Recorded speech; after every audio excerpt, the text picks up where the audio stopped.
Hey everyone, wait till we get some people here. I don't know how long I'm going to keep doing these live streams. At a certain point, I just want to pre-film videos. I don't know why I feel like as fat as ever, even though I think I'm still losing weight. You know, actually I realized, and I know no one's in here now, but you'll see it if you're watching this later. When I lost 15 pounds in 1 month, I didn't realize it until I got in a scale.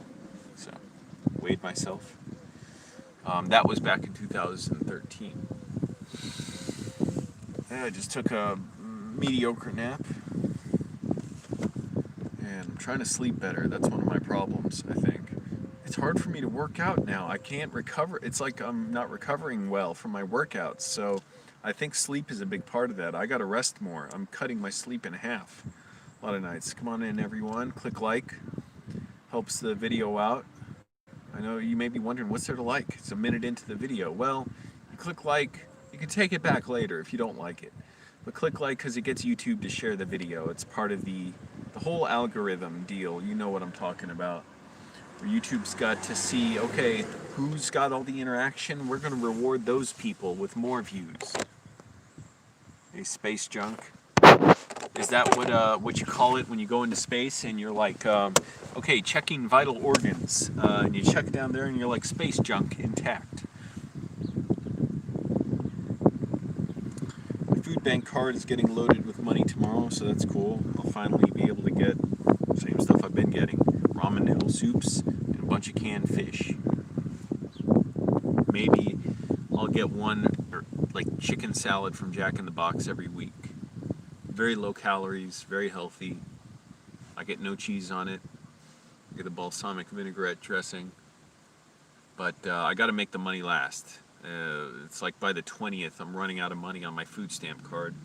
And I applied to my third job. So one job I applied to was a car washer. Another warehouse work. I'm fine with either of those. Another is like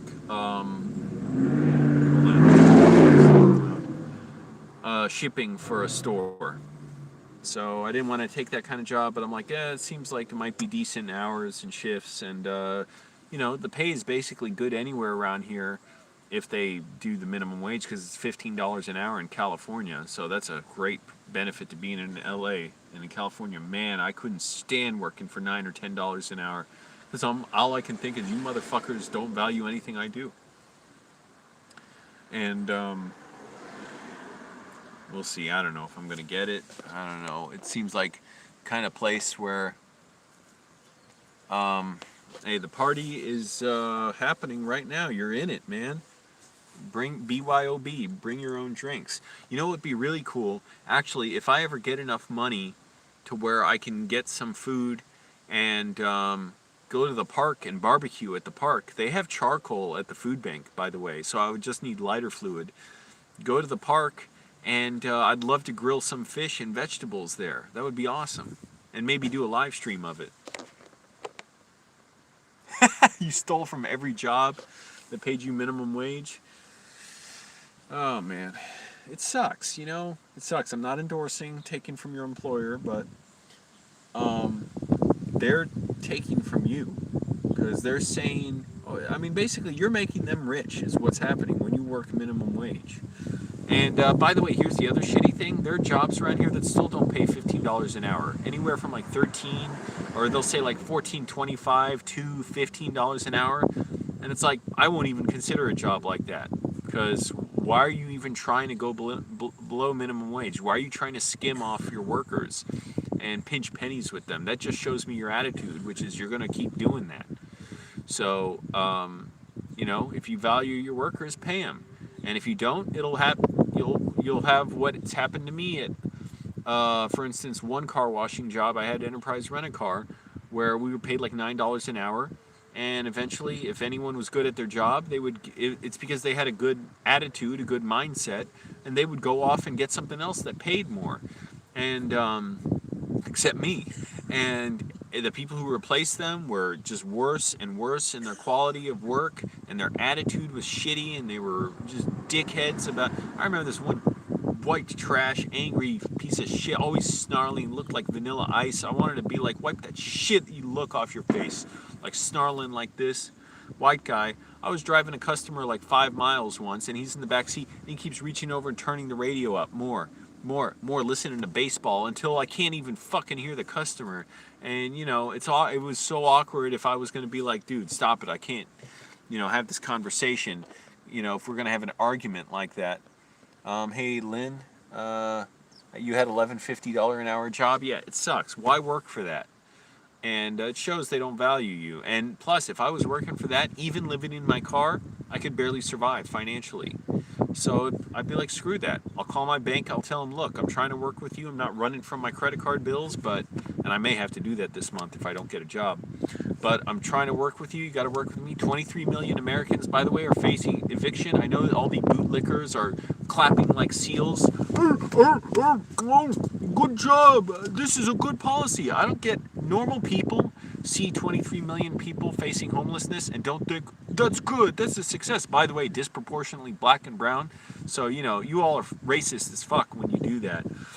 When you're like, they should have been more responsible with their money. And yet I see people commenting on stuff online saying, well, what, people were getting $600 a week, why couldn't they save that money? Why couldn't they start a business and stuff? You simple motherfuckers.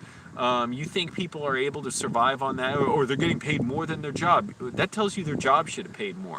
But they're glad about that. They're like, fuck, good. I want to see people go homeless. Yeah, until it's them going through it. Also, the fact that they apparently want 23 million, it's going to be more than that, people homeless around them, not able to protect themselves from disease, dying of the elements. I can tell you it's hard, even though I have pretty relative comfort living in my car, going to Sunspace. I have access to stuff, even though the libraries are closed now, gyms are closed. Like, I'm still doing all right, even though I'm broke as shit. I don't necessarily live exactly like that. Yes, I'm hungry a lot. I'm barely eating. Even when I get my food stamp card, it's not enough money to last a month. So I have to really, restrict. And thank goodness I don't have any medical conditions. That would be a nightmare. Although in California I do have Medi-Cal, so now I have free health insurance here. Thanks. But yeah, so if they pay less than $15 an hour here, like $14.25, they say, I'm like, why would I even apply to that? When I know there's plenty of $15 an hour jobs and they're trying to pinch pennies off me. Screw you. So so I applied to a third job, basically doing like receiving and shipping at a retail store, which I didn't want to do, and especially because it's a big chain store, and I know, it's like a machine there. It's like, maybe you'll have good managers, but people don't give a shit and stuff. But I'm like, well, it's a good location. It seems like it might be decent shifts. And whatever, I gotta apply to stuff and take it. I'm not trying to apply to a ton of stuff right away, even though I'm sure there are, it's going to take a while to hear back from some places. But I got to, I don't want to apply to too many places where I'm not really interested in working, and it's so awkward when I get calls back and I'm like, oh, I realize I'm not interested. And I'm just trying to pick places and think, okay, do I really want this? If I got offered it, would I take it? And it's sobering when you get that offer and I realize, oh, what the fuck was I thinking? Like, I don't want to work for something in downtown LA, a 20-mile drive every day.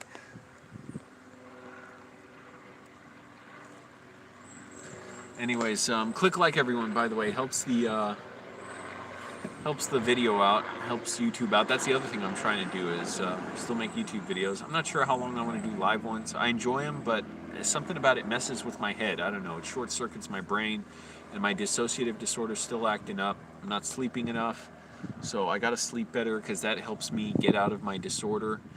Also, I think it may have to do with my workouts not being good lately. And I was trying to attack these burpees this morning, and it's like after 2 or 3 burpees, I'm like, I can barely move.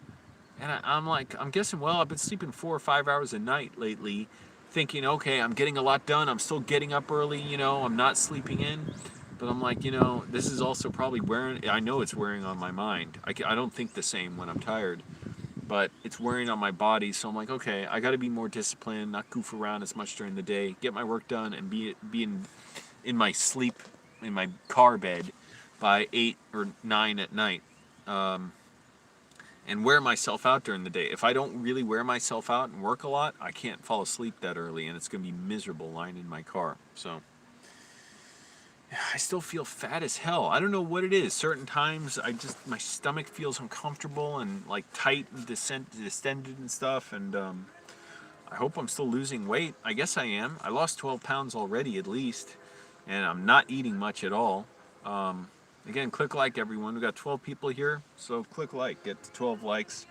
It gets YouTube's, their system going, so it'll share my video with people. If you're here, I already assume you like me.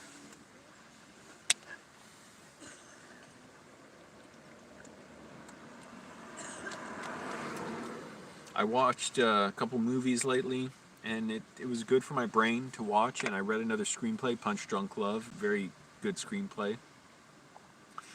And I love the movie. But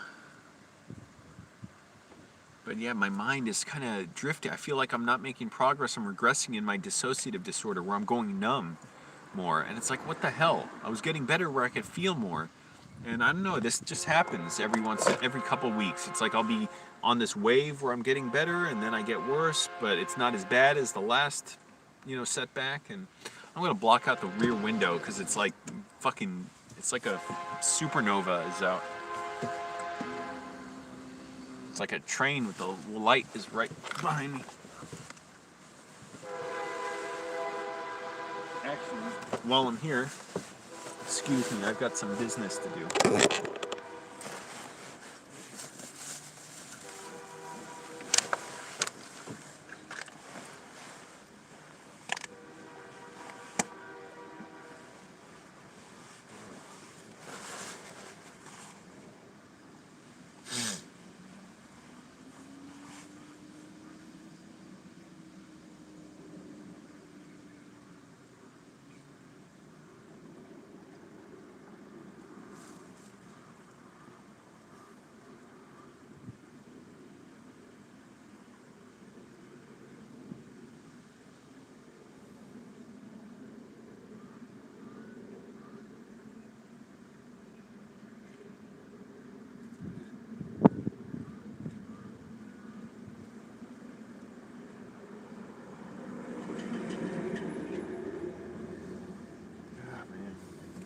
Thinking how nice it would be to cook, to have a bathroom and all that, but if I get a job and I have some money, I'll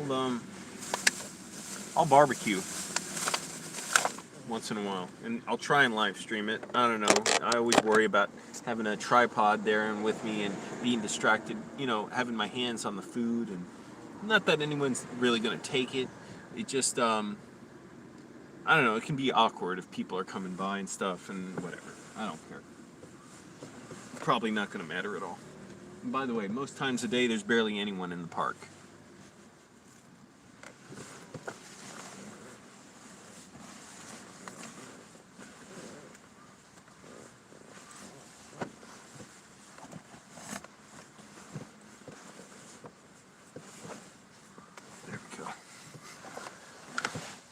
Man, I look like a fucking weird, hitchhiker on the road. Hey man, can I get a ride? What's up? Can I get a ride? I gotta wipe down this lens. I think it might be a little dirty. Yep, it was. Maybe. I don't know.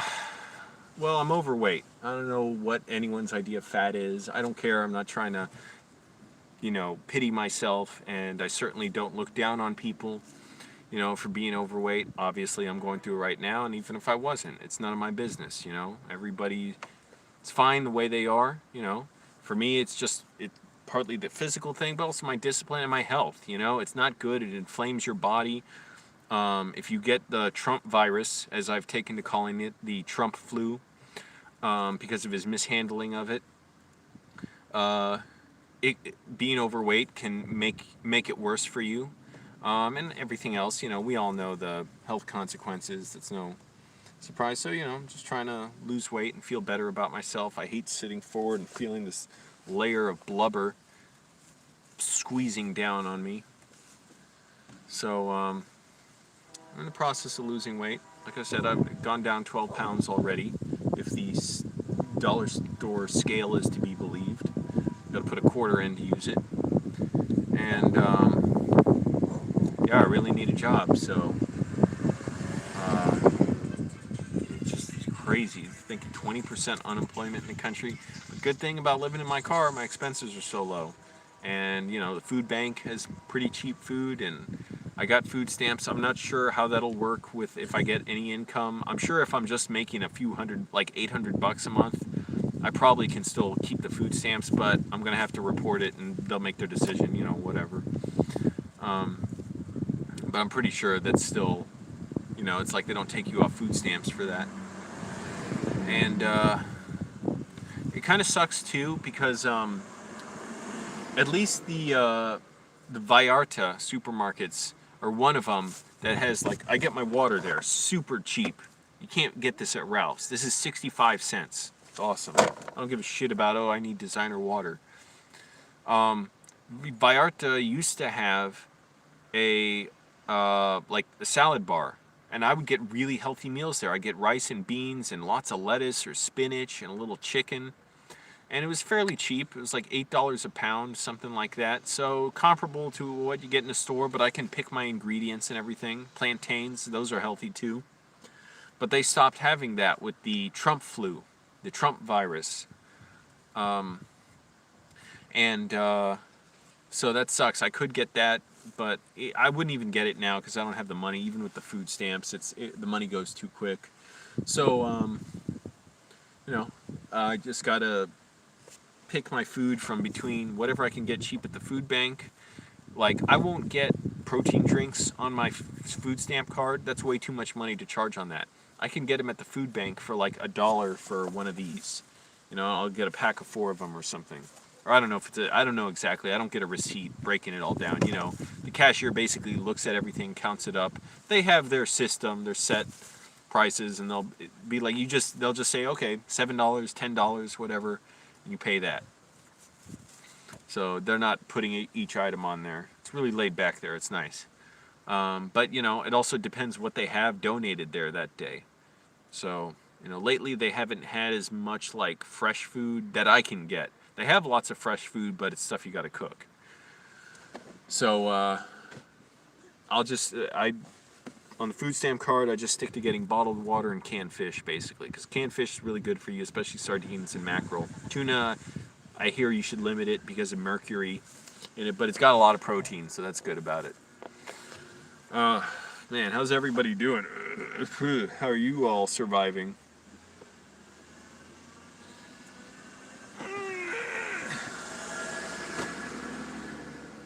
I got to rest properly, get my mind right.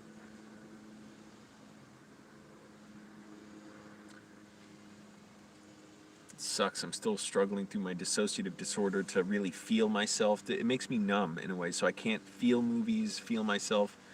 My screenplays I'm writing, it's kind of there, it's fuzzy, you know, and lately I've just had a little bit of a downswing in my dissociative disorder.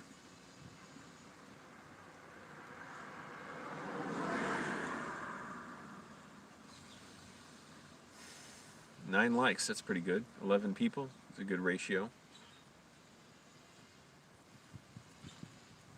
All I have is fucking tuna and peanut butter for protein now. And these shredded mini wheats. No frosting on them. I don't like having sugar on anything. This stuff's healthy too. I'll have a little of this right now. Where the fuck's my cup? Oh.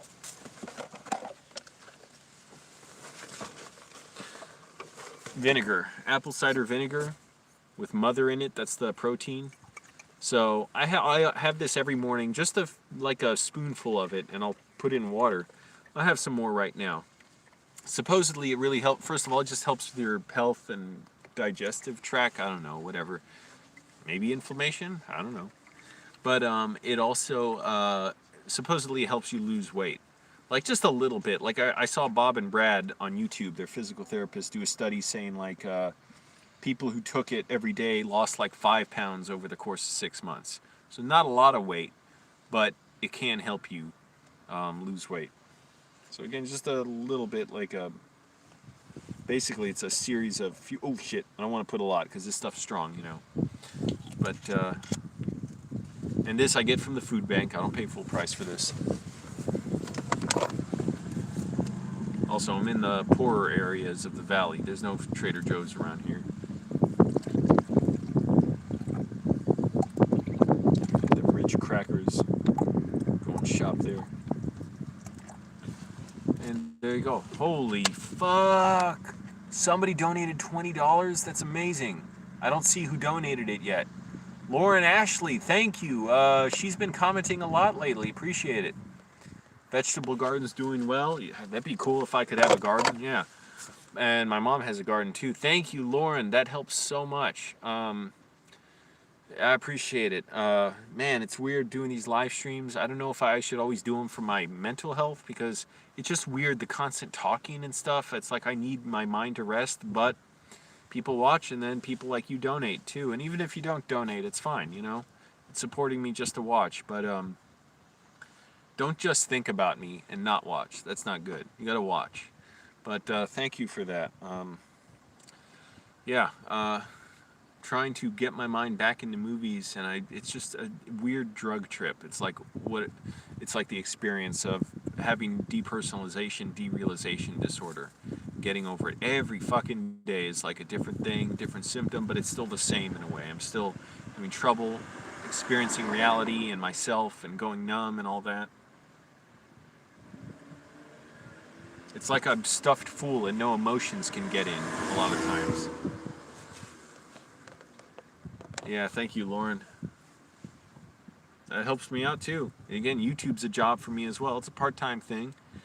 And I'm trying to get it going again. These live streams, whatever. They're doing all right, but, you know, I don't know. I just want to keep doing stuff with YouTube, but it would help if, you know, that's on me. You know, I could still do funny, creative stuff, but I'm putting so much time into writing now. Literally, like, I have my computer 10 hours a day, either writing my own screenplays or reading screenplays and taking notes on them. I literally finished retyping the entire screenplay of Adventureland by Greg Mottola, which if you haven't seen that movie, see it. It's such a great movie. And the movie's even better than the screenplay. The screenplay's really good, but they made some changes and improvements in the movie that are even better.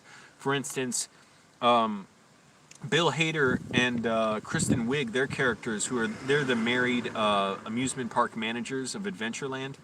In the screenplay, they're more of a dysfunctional couple. So they're distant a lot. The husband character, Bobby, he's avoiding his wife a lot, and he's like looking at the girls in the park and drinking beer. In the movie, and that could have worked, by the way, but Bill Hader and Kristen Wiig, I guess they basically brought to it, even though the movie's pretty close to the script, what they brought to it is somehow they decided it would be funnier if they're a really tight couple, you know? And so they work really closely with each other. They're so good together, and it's really funny in the movie. And it just brings it to another level. And certain little other stuff, really most of it's pretty similar. It's just that's the one sort of character thing that's different. Something like some locations are slightly different, but not really much. But watch Adventureland. And I say it because it's so underknown. It's so slept on. It was overlooked in theaters. It made $17 million. Which, yeah, that's a lot of money, but it's not a lot for a movie to make anymore.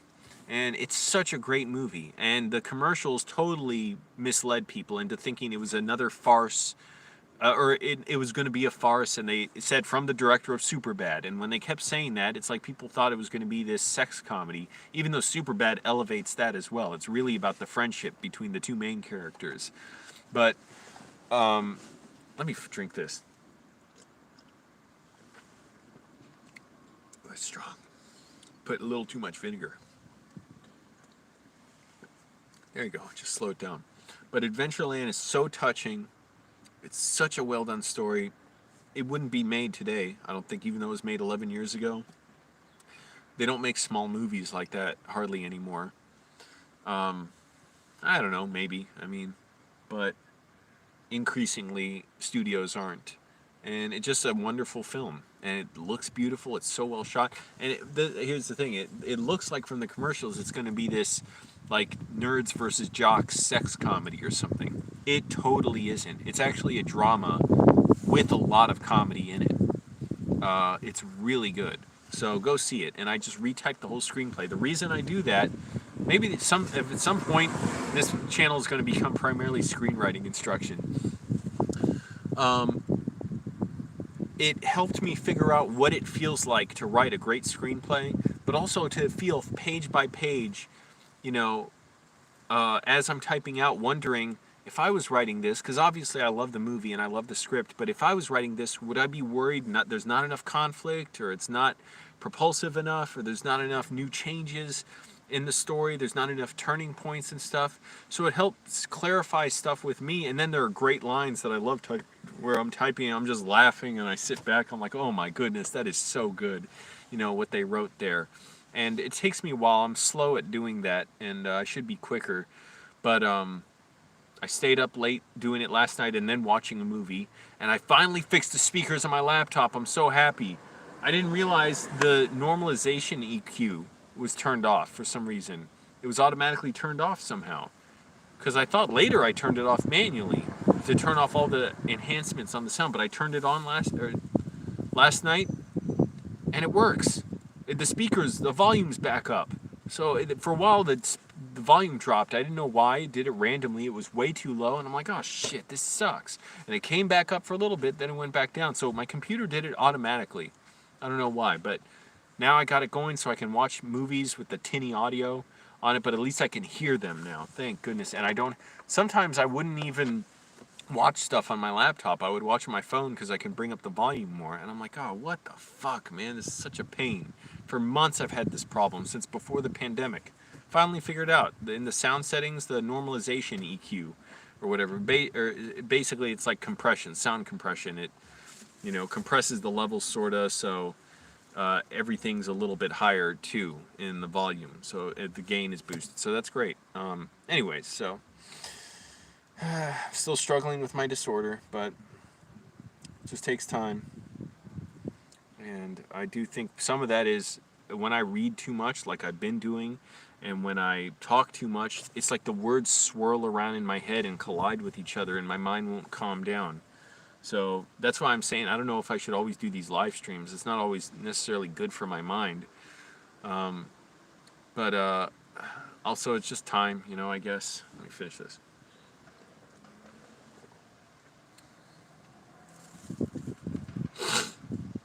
I wonder if everyone's surviving out there with the pandemic. Is anyone else out of work, or are you working, or what? I can't believe just how so many people lost their jobs and are facing eviction now. And the bootlickers, again, clapping like seals. That's great. Why didn't you make a business with your $600 a week on unemployment? Like, you simple motherfuckers.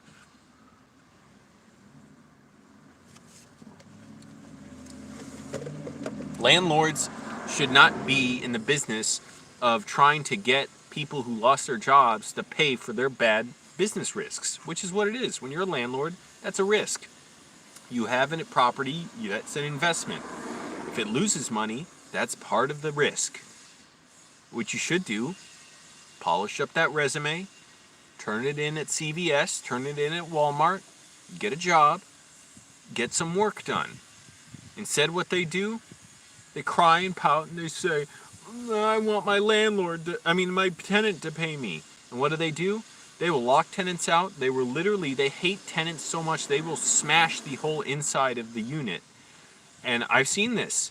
It happens. They will smash everything so the tenant can't use anything inside. I mean, obliterate kitchens, bathrooms, and lock them out so a tenant will have to break in just to get into their own place. They'll hire movers to move their stuff out. They fucking hate tenants so much, they would rather hurt themselves and destroy the place and have to rebuild it and pay movers to move them out than just work with the tenant or use their power as a landlord to to connect with other landlords and try and ask for mortgage forgiveness and rent forgiveness for their tenants as a policy and support for their tenants. Instead, they're like, you got $600 a week, why aren't you giving me all your money? And face it, a lot of landlords are fucking scum anyways. They're bullies, they try and extort their tenants for sex for payment.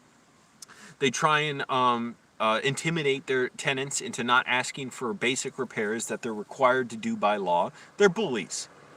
So anyways, I knew the bootlickers clapping like seals. Oh, good job. Like, we're happy to see 23 million people homeless. It's weird. Normal people see 23 million people facing eviction and homelessness as a failure. But you weirdos out there, you're into that. Maybe not the people watching this, but there's a lot of bootlickers out there. I can't rant about this. I'm going to get manic again. Anyways, yeah, so I drank my vinegar and water. So supposedly that helps you lose weight. And I got to sleep better. I think that's messing up my muscle recovery. So, man, I was really trying to hit these burpees hard. I was going fast, and it's like, fuck, after like 3 burpees, I can barely lift myself up. You know? Also, I'm barely eating protein. I'm aware of that. I'm having way less protein than my body requires every day. But I'm not terribly worried about that right now because I'm not trying to build muscle right now. I'm trying to just stay fit, but I'm trying to cut fat. That's the big thing. Then when I'm cut enough, you know, and at my goal weight, whatever that is, basically when I, you know, feel there's not much fat on me, then I can start adding more protein to my diet, I think. But yeah, for now, it just got to sleep more. That helps a lot with recovery. And I haven't been sleeping much lately because I've been so, you know, consumed with trying to keep working. I haven't got much rest, and my mind races as a result, and that doesn't help my dissociative disorder.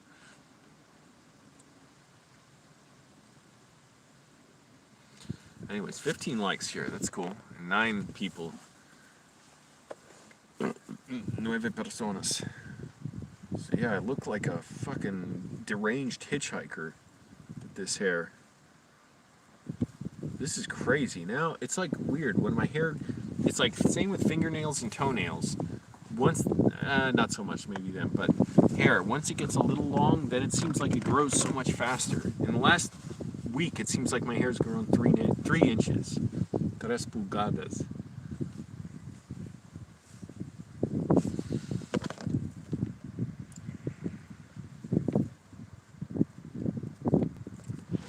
Again, click like everyone, helps the video out.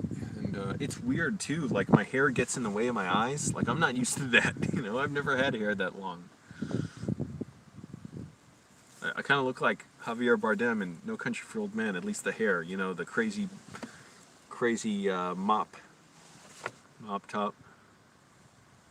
Only a little more deranged, especially when it goes forward like this. Oh, that looks so deranged, like a 70s movie, you know, villain, like a creep.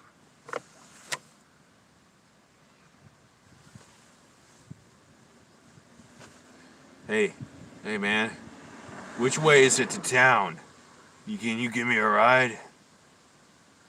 Damn, you got a nice car.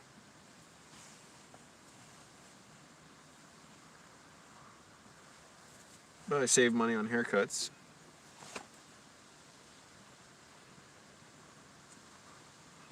Damn, these jeans have held up well. Somebody gave me these jeans. Fuck, they are nice. I don't even know what brand they are. Kenneth Cole. When I get cheap jeans from Target, they fucking tear apart within a couple weeks. These, I've been doing burpees in them. They are fucking holding up solid. That tells me get Kenneth Cole jeans. And they fit great. Man, they're awesome. Seriously, doing burpees, you hit the ground and stuff, you know. The knees aren't worn out or anything. It's great. So you've been going 34 minutes, 85% on my battery, maybe another 20 minutes or so. I'm not trying to go too long. Yeah, it's weird. I feel numb, like this vice clamping down on my emotions in my chest. And I can't experience movies. You know, I can't perceive emotions strongly. And it's a little setback in my disorder. It's fucking annoying. It's like, what the fuck, man? Every little thing can trigger my symptoms and flare-ups.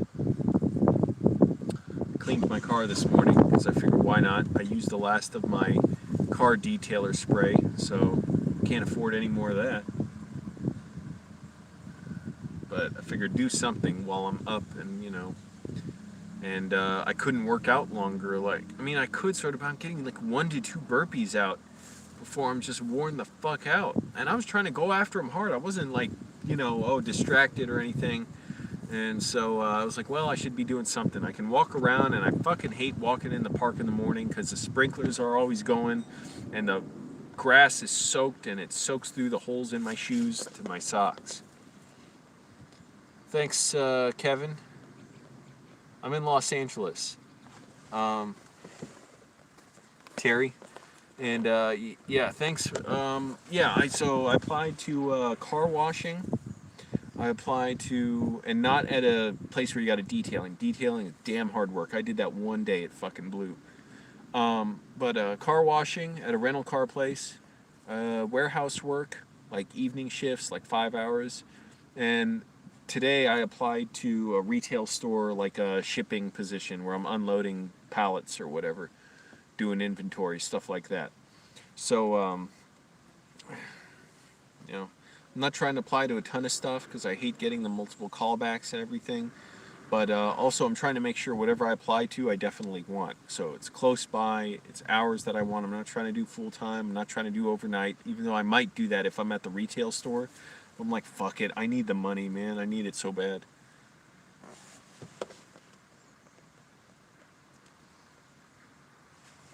So I can't read who. Drone Nation. Hey, doing all right, Drone Nation. Little setback in my dissociative disorder, my feelings going kind of numb. But overall, still making progress, still going forward.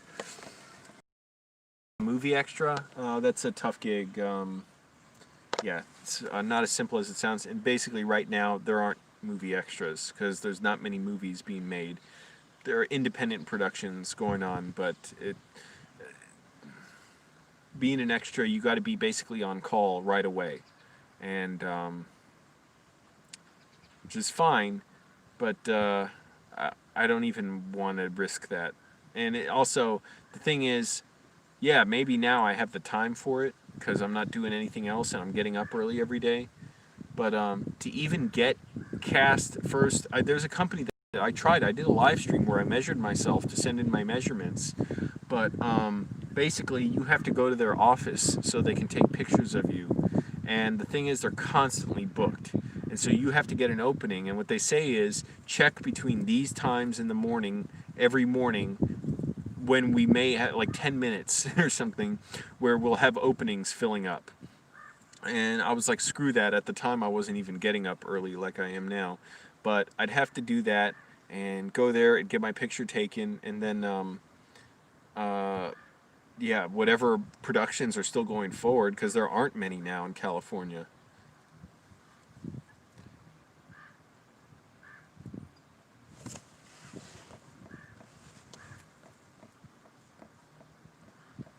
Thanks for the tip, Terry. Appreciate it. Yeah, thanks, Drone Nation. I appreciate that a lot. It's really nice. What are you talking about, Evan? What advantage being Greek? I mean, I'm sure it's not a disadvantage, but, I obviously have a certain look, and, it depends on what they're looking for. But also, I'm not trying to really be an extra right now. All that work just to get there. And here's the other thing. Okay, once you got your picture taken, you're in their roster or whatever, they say basically you have to answer their phone anytime they call. And if you don't, even if you try and call them back 5 minutes later, they're going to move on to someone else, and they're not going to bother wasting time with you. It's like a casting agency, sort of, that handles extras for the movie company. So they'll go to this company, whatever it is, I forget what it's called, casting center or something. And which, if you want to do that, that's good, that's great. I would have liked to. At the time, I wasn't even getting up early enough, but now I still kind of do, but again, there's not many opportunities there.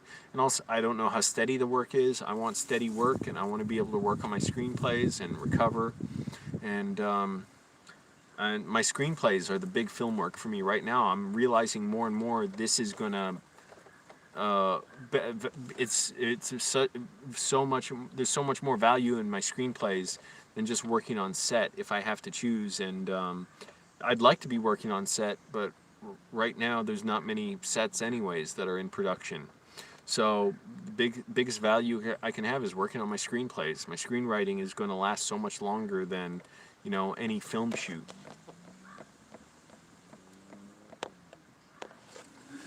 Click like, everyone. Again, it helps the video out, gets it out there to the Laurens of the world who donate. Appreciate that.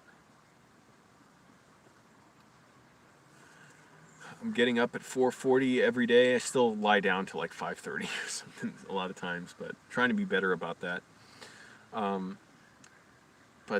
Yeah, I gotta sleep more. I know that's messing with my mind. I try to get up every day regardless because I hate sleeping in. I just hate it personally. To me, it's like not my character anymore, which is weird because for so many years I slept in. And also, it's just harder to sleep when you're, sun comes up here, it gets hot, and this fucking asshole at the place I sleep at, he likes to park like an asshole across 4 spots and play the dumbest music, and he sings there for hours. He's like, woo, and he's on the phone. Man, I just want someone to punish him. But he gets there in the morning, so I always try and leave early. It has nothing to do with him, but anyways, I want to leave early anyways. Yeah, it's hard to find a job right now, and I'm sure the places I'm applying to got tons of people applying for work. That's my concern, is that I'm just one of probably 500 people applying for any position because there's 20% unemployment in LA. So, I'm trying to be picky because I know I don't want to pick something I'll hate, and on the other hand, I need money. I need work soon.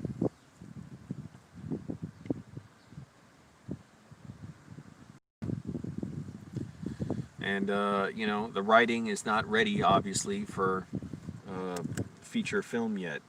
It's getting there. I can see how I'm learning so much more and I'm developing so much more ability, but it's a craft that takes a lifetime to master, or it's bigger than anyone can master in a lifetime. So, you got to respect that craft, and you got to keep at it every day, which is what I'm doing. I read a screenplay today, saw a movie, free movie on YouTube, saw a free movie yesterday on YouTube, and, the whole time I'm processing it, I'm enjoying it, I'm grateful to be seeing movies again, partly because my laptop speaker, I figured out what was wrong with it, because the volume was so low, even at max volume before, I could barely hear anything, and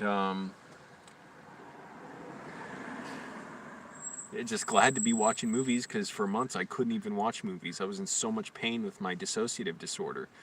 I couldn't watch. 16 people here. If we still have a lot of people here, I'm going to keep going. I'm not going to stop. Also, the stream hasn't cut out yet. I saw Jerry today, the Gus Van Sant film with Matt Damon and Casey Affleck.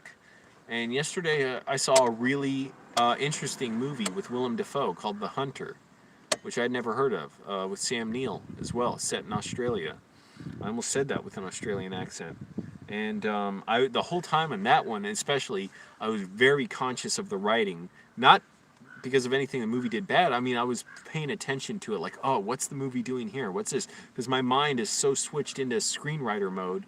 I'm like, I can almost picture the writer writing this and what they were going for. And the writing's really good, by the way.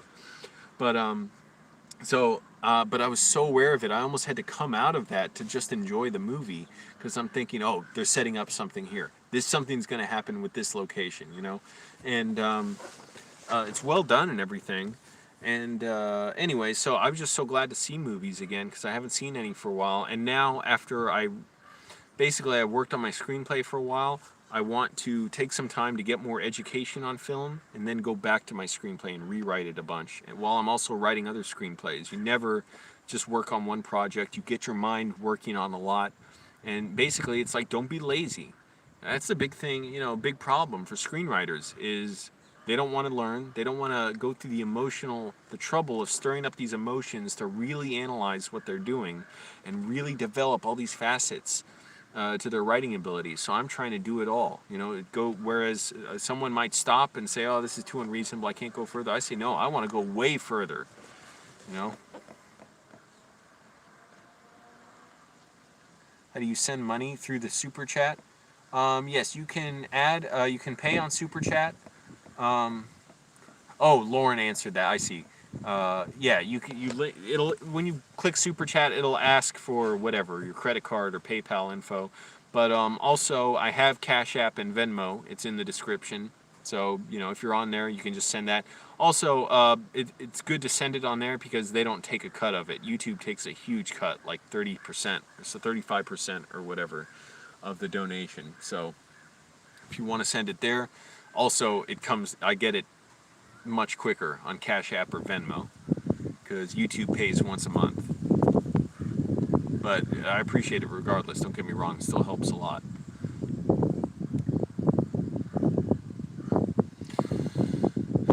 Yeah. Anyways, I'm always thinking, well, I'm not thinking it lately what to do to expand YouTube because I'm just going so quick. Every day is going so fast for me because I'm getting up early, working out, trying to get into sun space as quickly as possible, and then writing all day and reading. And now I'm starting to watch movies a little more, get out of my dissociative disorder. And YouTube, I'm just sort of keeping there to, help keep me going. I'm so glad it's going for me. I can't even believe I have this many subscribers and, viewers. I've been at it for over 10 years, though. And, I wish I could film my mom. Of course, those videos always do well. Not always, but people like watching her. But, she's on the other side of the country.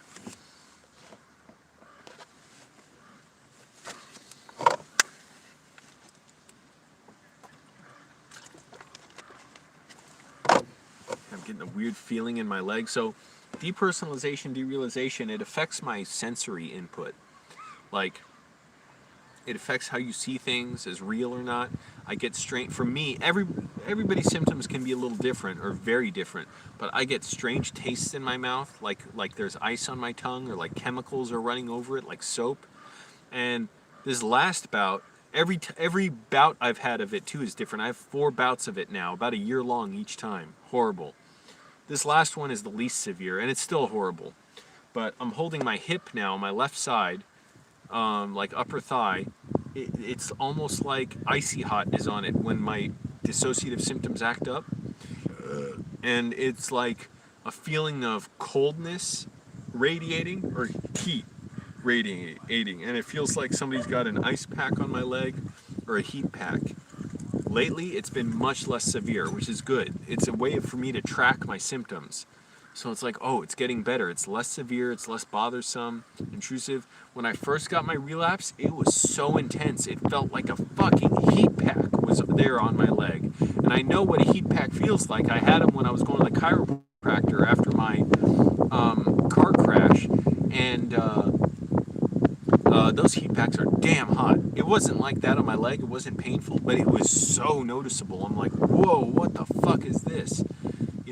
And so it's been getting lesser and lesser, but I can feel it now. And now it feels like cold water is inside a rubber bag and pressed against my leg. And it's the dissociative disorder. Oh, thank you so much, Drone Nation. That's really cool of you. Yeah, I can't believe I get this support now. It's so weird, growing up a lonely kid, being a lonely young adult. I mean, I'm still basically a young adult, but throughout my 20s and most of my 30s so far, just being lonely and alone and just having that support. I appreciate it. Drone Nation says, everyone tell their friends who watch YouTube to follow Angelo. It helps him. Yeah, I'm real and down to earth. Well, I appreciate it. I won't say that about myself because I just won't compliment myself like that, but thank you for saying that. And yeah, just trying to keep it real and do bigger stuff. I'd love to make movies and put them on YouTube, and you all could be the first to see them, especially with the pandemic. Hardly anyone's going to theaters.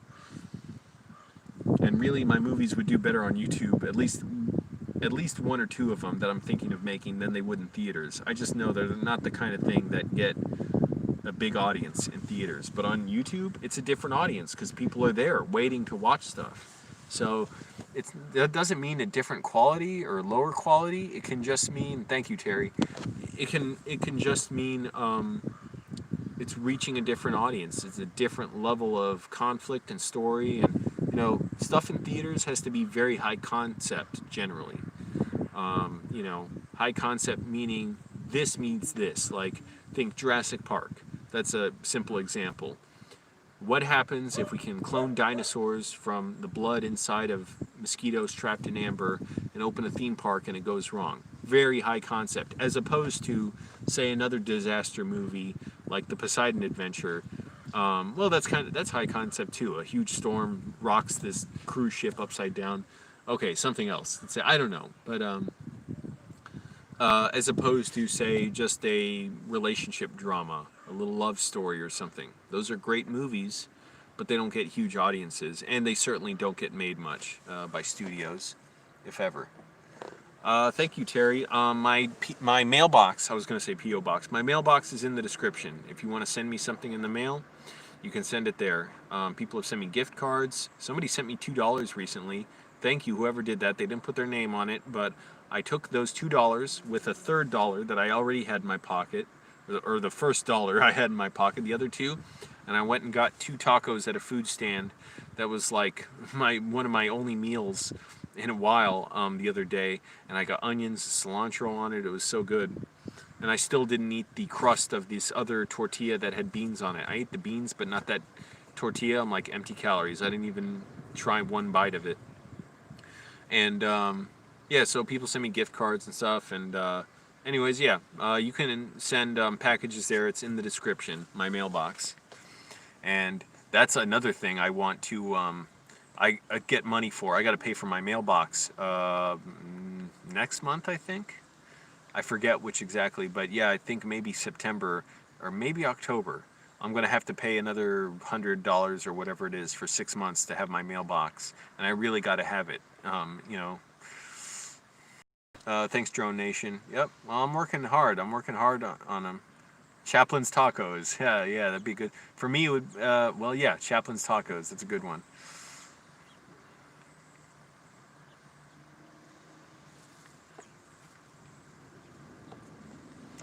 Click like, everyone. Again, as long as people are watching, I'll keep going. We got 14 people here. That's great. 18 likes. I'm trying so desperately to lose weight, and all I can see is the fat in my cheeks right now. I'm not trying to pity myself or beat myself up or whatever. I'm like, man, I just gotta slim down for my health. That's the biggest thing, and in my comfort too. It doesn't feel good when I got fat on my stomach, and it feels like it's pinching me in.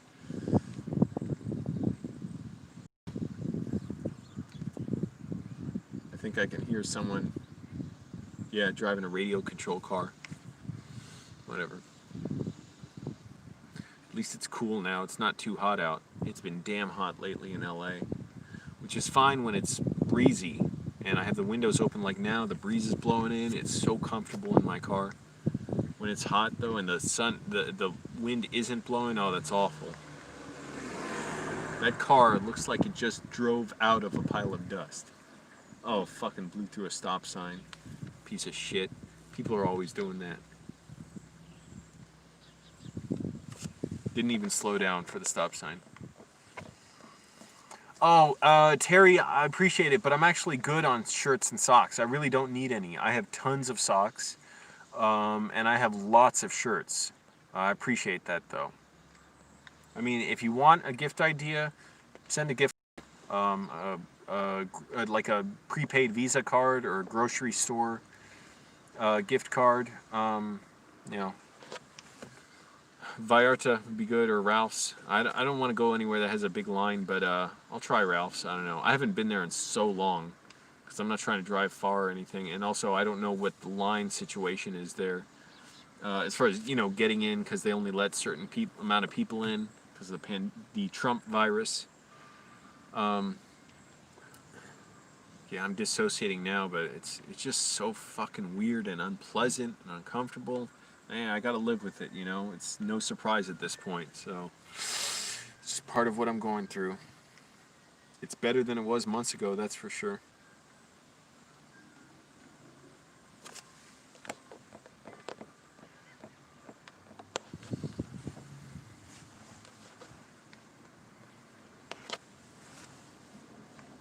And shoes are a hard thing for me to get right. I wouldn't want to get shoes through the mail. I appreciate it, though.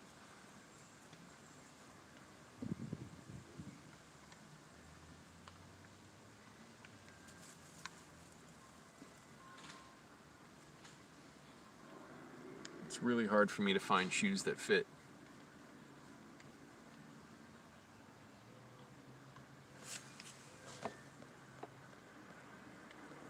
Ah, goddamn. Thanks, Terry. Yeah. If you want to send that, that works, and that helps me a lot. And basically just get food, and if I can, gas with it. I don't know if all the gift cards you can use it for gas. I'm trying to think. I can't remember. I guess so. I don't know.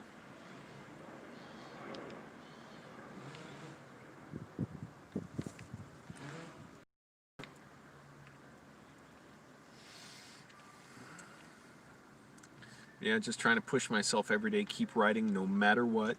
Because my mind still works. It just kind of frozen, like locked up, in like low gear right now. And with this disorder still going through me after 8 months now.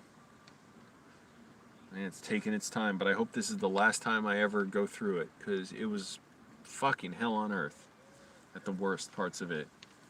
I was going out of my mind.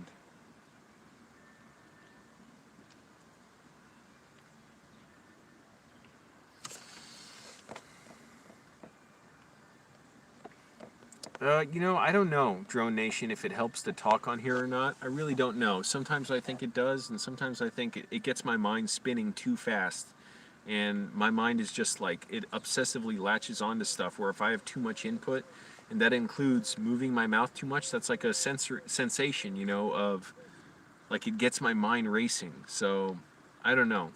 That's why I kind of think I'd like to not do live streams as well, but it gets people watching and it gets donations, so and it's entertaining for people, so I kind of got to keep doing them. But yeah, I don't know, it'll depend on my mood, and because like talk therapy and stuff, it doesn't work for this disorder. It's a disorder that's more in the body than in the mind, like depression, which I've had therapy for and it helped a lot. But talk therapy can trigger the symptoms of depersonalization, derealization. It's like stored up in the body as fight response. And it's like your body goes into a freeze response when you're in this disorder, where it shuts you down emotionally, in addition to all the other horrible symptoms I get, the weird sensations, taste in my mouth, and also severe like religious delusions, just nightmarish, just horrible. What the hell is going on down the street? It's like a truck. It's hard to see because the sun is so bright. It's like a big van or something. Oh, it's an ice cream van. I see. It's playing Silent Night, Holy Night. What the fuck? It's playing Silent Night. What happened to the ice cream jingle? It's playing a Christmas carol. I don't know if you can hear it. Lauren, another $20. Thank you. Oh my goodness. Everybody give it up for Lauren. You like my live videos? Well, thanks, Drone Nation. I appreciate it. It's a rare disorder. Only, apparently, this is what I read, about 2% of the population get it for anywhere over a month. And the thing is, I've heard most people will get it, or at least half the world or something. Now it's joy to the world. Hold on, I gotta wait for this to go by. It's going by so slow.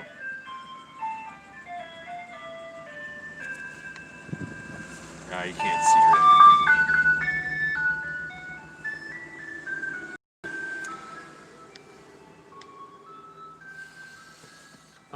Basically, what I heard is that a lot of people will get dissociated, like DPDR, depersonalization, derealization, at some point in their lives, but it will be very short, like maybe a few minutes. And it's after a traumatic event, like someone gets killed, someone dies or whatever, a car crash a lot of times, and your body cannot process the trauma and it shuts it off.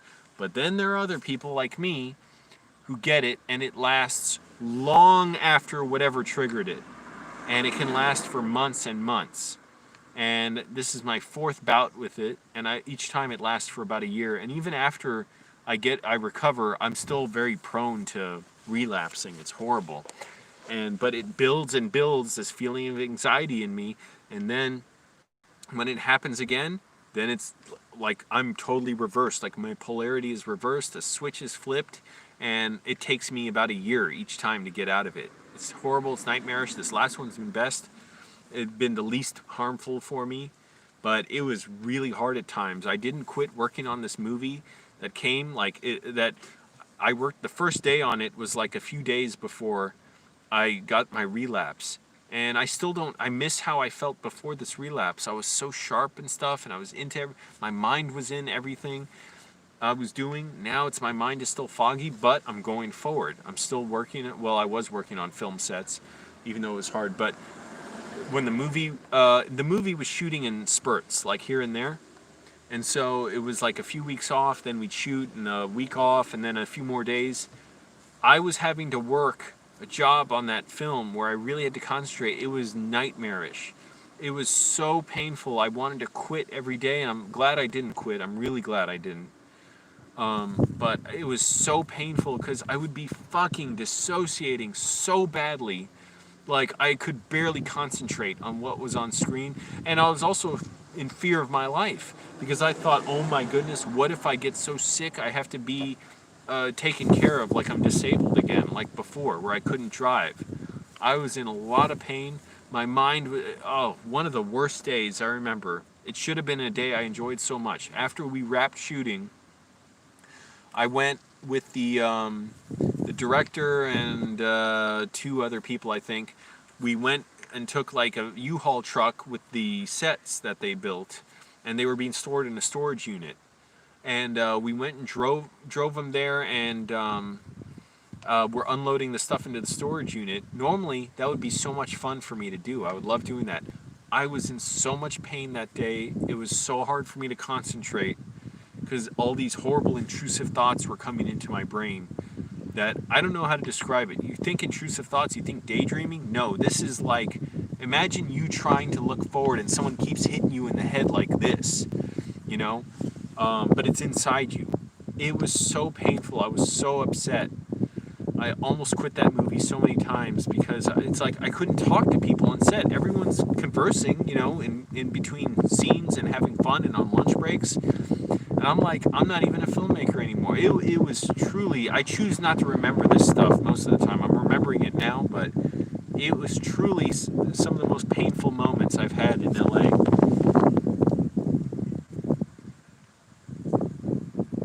Wow, you had DPDR after SSRI withdrawal. Yeah. It's tough. Thank you for that. Phil Holmes? Oh, Phil Thomas? I call you Phil Holmes. Yeah, click like everyone, by the way. It really helps the video out. No, I'm not going to save up for a house Kool-Aid. Sorry. What kind of ice cream truck? It was a damn old one. Big truck. It was like a van that was converted for it. Well, thank you, Terry. Yeah, so if you want to donate, you can do a super chat like Lauren was doing. Thank you so much. Or Cash App, Venmo. They're both in the description. Super easy to use. Cash App, you don't even need to create a login or anything. Venmo, you do. But Cash App, you basically use your phone number and you set up a PIN for it, and you just put in your bank account info, and you just send it out wherever. So I got my Cash App info in there and Venmo. But if you just want to watch, click like. That helps the video out too. Because again, this is my job too. I do, make a little income on YouTube. It's not a whole lot. It's way less than what it used to be. But I'm also trying to keep this going too. I'm not trying to give up. And that was a hard thing. And the worst of my relapse of my dissociative disorder was when I relapsed last November, the end of November. I was thinking, man, I'm going to make a video every day no matter what. Even though, first of all, it was so painful because my mind was not in film anymore. And also, I felt so bad that I was like letting people down because I'm sick. And I don't want people to see sick. I felt so horrible after feeling so strong and loving coming to LA, and I still love it here, even though my mind is in this fog, and I'm determined to get better. And it's taken 8 months now. It still may take another 4 months to totally recover, but I'm determined no matter what to keep going. And I have my bad days and worse days and better days, and then it flips and tumbles around and stuff. So I'm still recovering, but thank you for that. Yeah, and some people like me just get it for a long time. Yeah, intrusive thoughts are, well, they've been the worst thing in my life. I can say that without any hesitation. Yes, I've gone through other stuff too, other tragedies, whatever, but by far the intrusive thoughts, because they're not just, oh, it's distracting, what the fuck, like a hallucination, like you think you're seeing shit. It is 24 hours a day, constant, this feeling of being wrenched out of my body by these horrible, horrible, like compulsive, obsessive, existential thoughts about like I don't belong in the world, I need to be destroyed, like inside, so horrible, like I was losing my free will. And when I was sick in 2012 to 13, I don't know if I really wanted to. First of all, I never talked about this even for a year. I was so ashamed of it. I didn't even say I was disabled until a year later. But also, I wasn't as open on YouTube about my life. But and I wasn't as active on there back then too. I had like 150 subscribers. Like I just did it like once a month. But I was doing videography at the time. That was more what I was trying to do. And I barely filmed my mom at the time. And I never filmed my dad yet until 2012 after I relapsed and I was trying to feel normal again. But I relapsed and it was 9 months of just torture. I was in excruciating, constant pain. It was so bad. At my worst, I was pacing 23 hours a day, sleeping maybe 45 minutes a night. There were at least 2 nights where I didn't sleep at all because I had this compulsive pacing, excruciating pain. I couldn't drive. And I couldn't drive because my senses were so bad. So think about it. It's not just that I couldn't drive, that I had to walk around or something. It was that I was in such intense pain and such lack of control over my coordination in a way that I couldn't control. If I drove, I would have crashed the car. I don't know how to explain that because now I can drive and I take it for granted. Back then, I could not drive. If I was to stop at a red light, like I don't, for some reason, my mind wouldn't go to my rest of my body and say, "Okay, stop." But I knew that was bad. It's not like I was totally delusional. That's the thing. DPDR, you don't get delusional. You think you are. We all think we are when we have it. Many people with DPDR think we're going insane and hallucinating. It's not technically a hallucination because you know something's wrong. So I knew something was wrong. It's not like I believed this stuff necessarily, but I didn't know how to get out of it. And I was trapped in it. And for a month, I was pacing 23 hours a day thinking I'm going to die like this, thinking absolutely that's it, I can't survive, I'm going to watch my parents die, they're going to take care of me as long as they can, and I'm going to grow old probably and sick and out of shape and die. And after that month, thankfully I was able to stop pacing back and forth. It was very slow recovery. And after 9 months, I just kind of looked around and realized, oh, like I can work again. I wasn't even fully myself yet, but I'm like, I'm recovered, like out of the worst of this. And it was weird because it's like, okay, well, I'm myself again. I'm going to work on movies and and live my life. And it was a few months after that we did Tim's Cook-Off, and I moved into Annandale. My brother attacked me, and it was very, very tough for the next few years to recover mentally, put my life together. I had also gained a bunch of weight then that I lost. I successfully lost 40 pounds. I've gained it all back and trying to lose it again and more. So yeah, it was just brutal. It was so horrible, and I didn't know what happened. Here's the other thing about DPDR. People who have it, this is what Jordan Hardgrave says, the Anxiety Ninja on YouTube. He says, on average, people with DPDR don't get diagnosed for 11 years. For me, it was about 15 years before I realized I had it. And it was because I went through a really bad episode for 2 weeks, and then I got over it, but for 2 weeks in 2018, yeah, summer of 2018, something triggered it, and it was totally unexpected, and it was a really good experience. I thought it was going to be something good for me, and I went so numb I was almost hallucinating, and I was really scared and looking up my symptoms, and I found it. I'm like, oh, this is right. This is what it is, most likely, because it was like it got diagnosed tentatively with schizophrenia or bipolar disorder and stuff. I'm like, that doesn't even make sense. Medicine never helped me. If I had those diseases, how could I function for years without medication? Those aren't things that you can address just with diet and exercise and stuff, and trying to live a decent life. So it's like I've been unmedicated for years and I'm not relapsing with it. And also, if it was those things, how come it's so situational? Well, DPDR is all that. So it made a lot more sense for me. So yeah, it took me like 15 years before I could get a proper diagnosis. And then I had a video where I said 16 years because that's when I finally heard it from a doctor. I went to the emergency room the day after I had a relapse last November. It was nightmarish. I was in so much pain. I was so hurt. But yeah, that's when a doctor, he was like, yeah, it sounds like you have DPDR. And it's just horrible knowing I'm going to have to go through this for a long time. But thankfully, it didn't get the worst like last time. Slouch, no luck yet, but I've just only recently applied to jobs, so. And I'm sure they're getting tons of applications because there's 20% unemployment in LA. LA, by the way, has 4 million people. So 20% is not 20% of 4 million. You take out the people who aren't searching for jobs. So, because they're not counted in the statistics, even though it's kind of ridiculous, because a lot of people don't keep applying because they give up, they'll move in with family, whatever.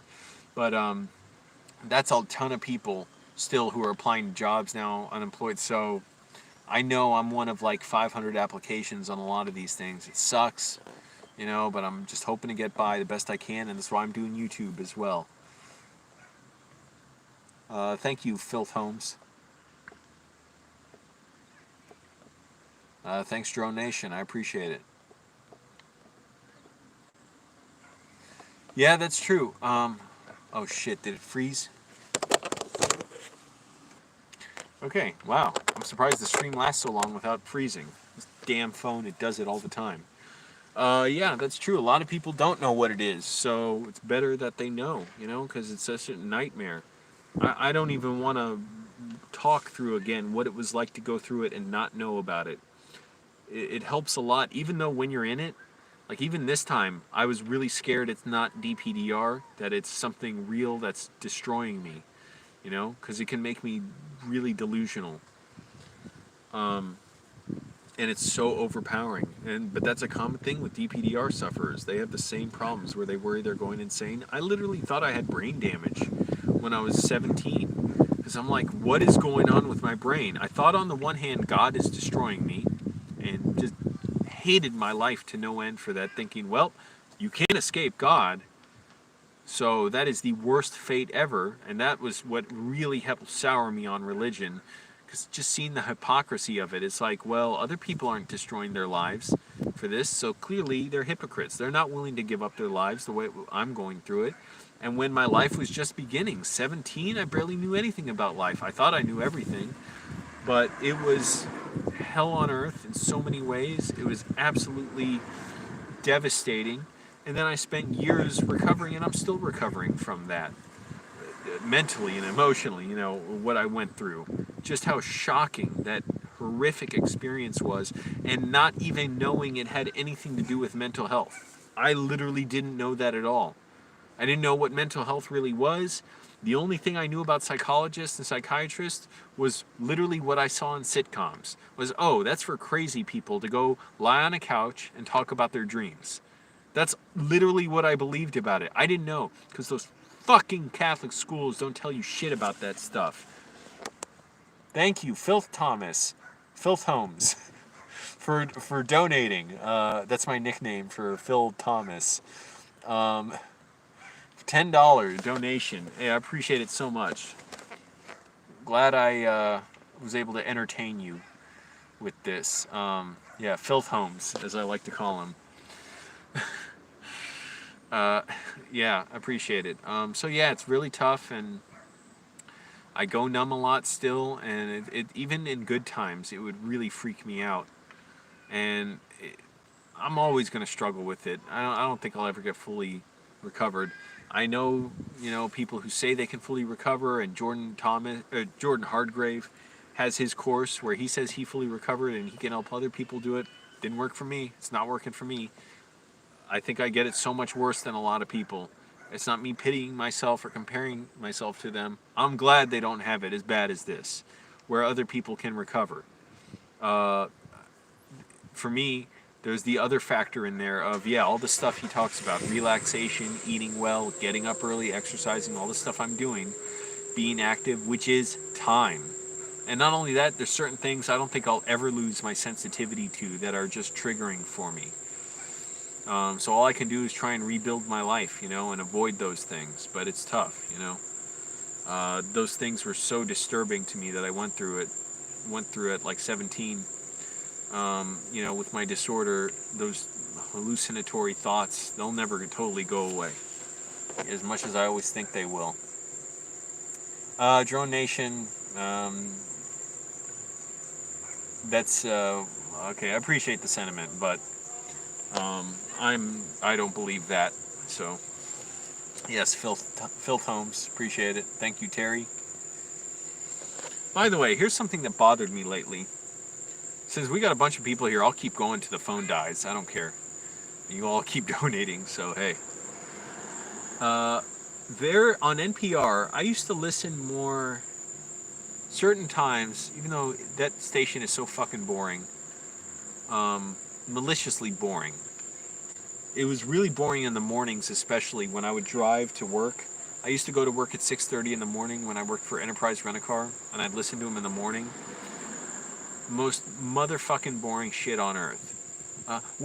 Tell us about the stories of like the recipes that 3 different families in the Appalachian Mountains made from 1840 to 1852. It's like, oh, you motherfuckers! Like, who cares? Please, no one do a history on me like this that bores the shit out of people. But here's the other thing that bothers me.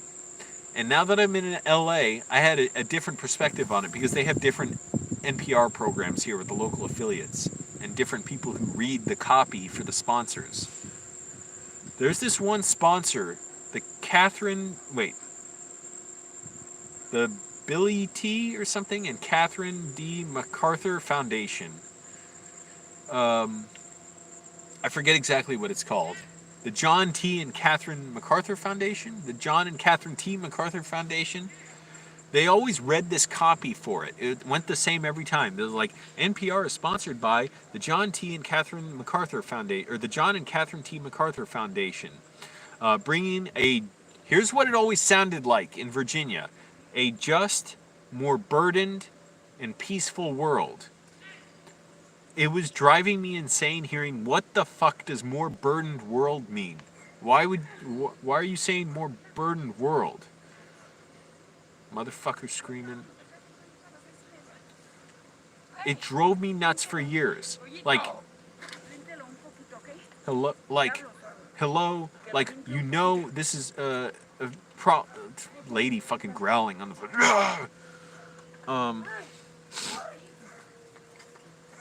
It's hard to hear this, whatever they're saying. A just, more burdened, and peaceful world? Why burdened in between just and peaceful?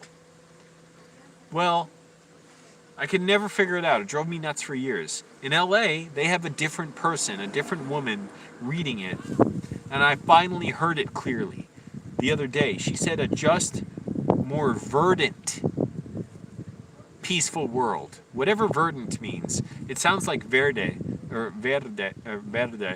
in Spanish, which means green. So it can mean like lively, full of life, I guess. I don't know what verdant means in English. So what the fuck? Why are you using a word and not pronouncing it well? And also, why use that word at all? It's not a word a person of average intelligence like myself has ever heard before. Pick normal words. Don't pick your fucking words from 18th century magic spells or something. Draconis, verdant, Eltanus, whatever. Pick words that people know.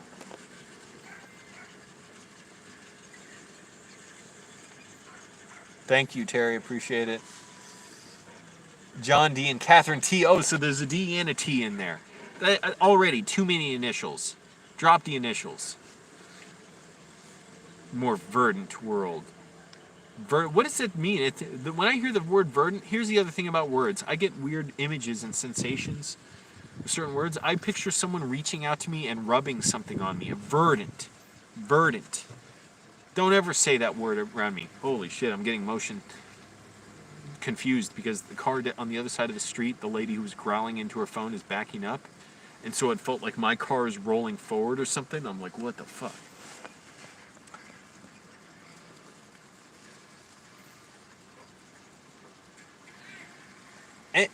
Here's the thing. NPR in LA, it seems a little better than in Virginia. Bored the living fuck out of me in Virginia to the point where it made me angry. Where they'd talk about local issues. We're going to have calls now on the curb height in this district in Virginia or in DC. What do you think? Is the curb low enough to the ground that when you step off, it doesn't bother your knees or something? It's like, and the people who would call in, it's like they have nothing else going on in their lives. They're retired, everything else is solved, and they have no problems. So every little thing like concerns them that bores the living fuck out of me. That's what my dad was like. Like he could tolerate that stuff. Me, it drives me insane to hear that shit. That boring as hell shit. A more verdant world. Oh, I swear, whoever thought of that. Pick words that people know.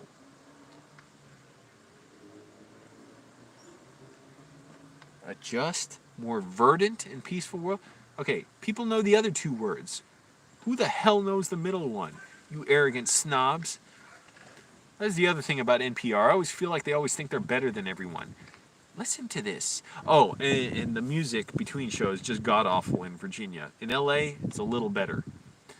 They would basically pick the most obnoxious jingles and shit and like arrhythmic, cacophonous sounds, totally unmotivated between their, news pieces or whatever. I'm like, holy shit. Like, how fucking miserable is this? It's depressing. Please stop. Okay? Jeez. If my platform on YouTube can do anything, it's get the word verdant, apologize for the years of misleading people and making them think they're hearing the word burdened, but not really being sure, because I knew I wasn't quite hearing burdened. I just didn't know what the word I was hearing was. In LA, it was a woman in the DC area and a woman in LA who's done it now that I've heard. The woman in LA says it much clearer. And that, first of all, apologize for mispronouncing it, for under-enunciating it, then apologize for having the word in the first place, and get rid of it. And just say a just, more peaceful world. That's it. Save everybody the time. Jeez. Or just screw with people. Pick a different word every time that nobody knows about. Just keep them confused. Keep them wondering what the fuck is going on.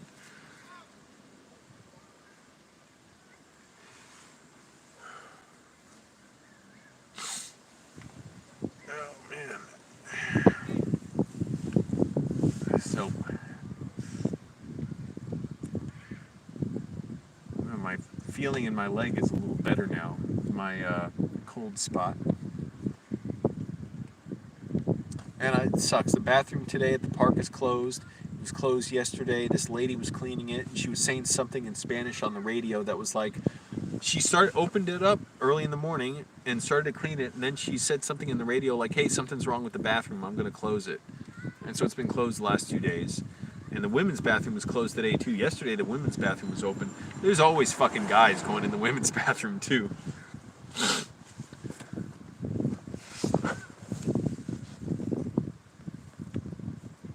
Yeah, exactly. Don't make me look up words. I still haven't looked it up. Also, the men's bathroom, the positioning fucking sucks.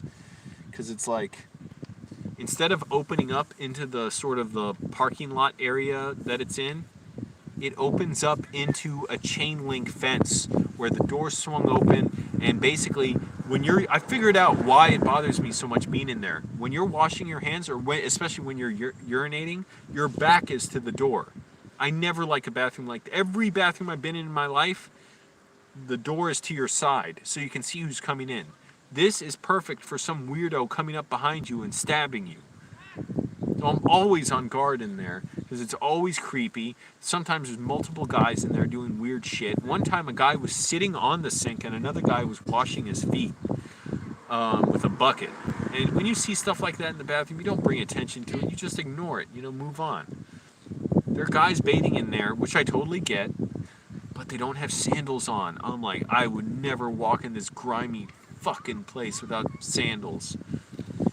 But I understand you can't afford sandals. I could barely afford my last pair after my first ones broke and I super glued them back together twice and they kept breaking.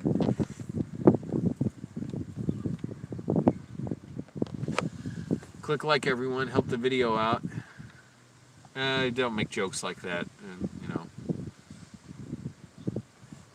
But yeah, the door opens, and so basically it's 3 feet from it is like this chain link fence. Instead of opening out into the big open area, it opens in the side. I feel like bringing a crew of people with sledgehammers at night and smash. There's a perfect place for a door. There's nothing there. It's just a wall. And instead you got to go in, and it gets jammed up. People are, jammed up when they're coming in or going out. And you can't see who's coming out or coming in, and there's not much room, so it's like somebody's got to back off, and a lot of these idiots don't do that. I always try and back away no matter what and let the other person through, but they could just open it like the women's room out into the big open area. No, they don't do that. Again, click like, everyone, helps the video out, helps keep this channel, helps keep me alive. Because YouTube shares the video based on how many likes and interaction it gets.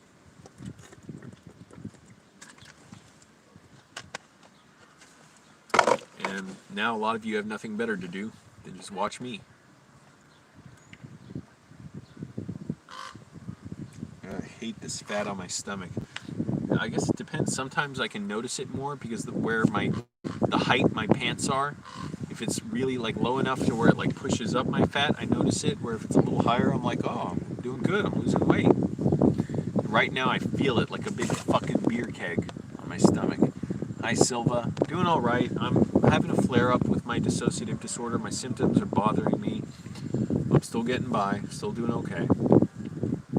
I gotta sleep more. I'm applying for jobs. Probably every job I apply for, there's like 500 people applying. But, man, I just really got to get something. Or just keep making videos and, try and make more money on YouTube.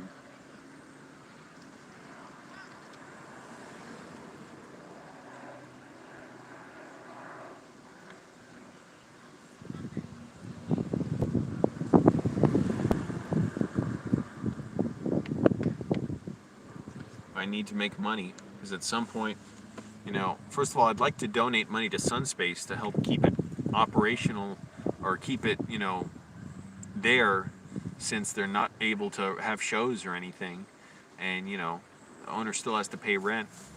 But and he's so generous, like he doesn't mind at all that I'm there. He's actually glad that I'm there during the day, just in case anything happens. For one thing, if someone were to try and break in, but also if there was like say a leak in the ceiling or the plumbing didn't work or something. And I always clean up and stuff there. He's glad to have me there. So it's so great. It's like my own apartment during the day. And even if I wanted to sleep there, he's fine with that. But I don't sleep there because I prefer to sleep in my car. It's always too distracting to sleep a place like that. And then I'd have to get up and shower anyways in the street. But I did fall asleep there once by accident. I didn't mean to. It was kind of cool though. I slept on the couch. I was like, oh fuck, I slept all night. Yeah, and I've changed so much since I started going there with my disorder, getting better and ebbing and flowing, a little worse and better and worse. But I'd like to donate there, and also I'd like to have money so in case I need to rent a co-working space, because the libraries are closed, I could have that. and hopefully they're good on, you know, the safety there and everything as far as people wearing their masks and having security there. Because at some point I may need that, you know. But it's weird. I'm just going so numb lately. It bothers me. But, you know, I go through it and then I get better, and I can't wait to be my old self again. I think back to how I felt when I drove across America to go to LA. I hated the drive. My car was always on the verge of breaking down. But I loved the fact that I was going to LA, and I'm thinking back now, it doesn't seem real. I remember the places I stopped, you know, and I filmed it. It's in a documentary on YouTube, you know, my near failure driving across the country. And I'm always convinced now, if I just got a new cap on the reservoir for my radiator, I bet that could have fixed it. Not the radiator cap itself, but the reservoir, because it was leaking out of there. And I fixed the leak on this car by getting a new radiator cap. This Toyota Camry that I'm in was losing coolant, and I got a new radiator cap, $10, fixed it, or like $7. And it was leaking like crazy, burst, like dribbling out of the radiator tank, the reservoir tank of my Honda Civic. Anyways, and it was nightmarish. I hated it, and it was so troubling because every 2 or 3 days I'm driving so much in LA, I would have to get it replaced. I'd have to fill it up again with more coolant. But anyways, I remember the places I stopped in Tennessee, in Oklahoma. That was interesting. I slept in a gas station parking lot. It was a big parking lot. I even asked the people up front, and it was like, hey, do you think they'll mind if I sleep here, you know? The security will mind? And like, no, it's all right, probably.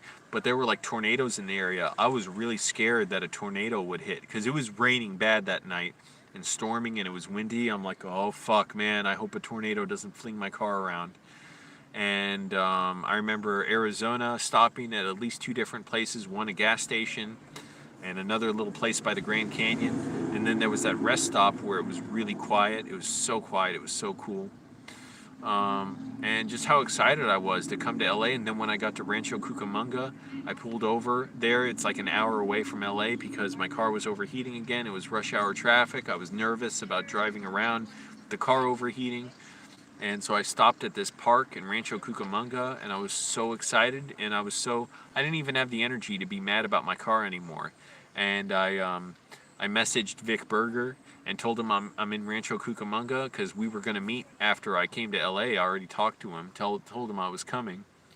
And he was glad for me, and I was just so excited to finally be in LA. I was so excited. It looked amazing, and I stopped at this boba cafe across the street from the park in Rancho Cucamonga, and I just couldn't believe it. I'm like, this is awesome. My first place, like any kind of restaurant I'm going to. I was so excited to be in the parking lot, you know?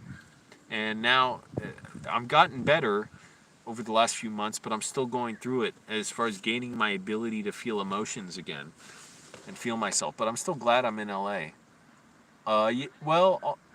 Yes, my videos about moving to LA are on this channel. I do have videos across other YouTube channels as well that I've worked with. Angry Grandpa is a big one. After Prison Show.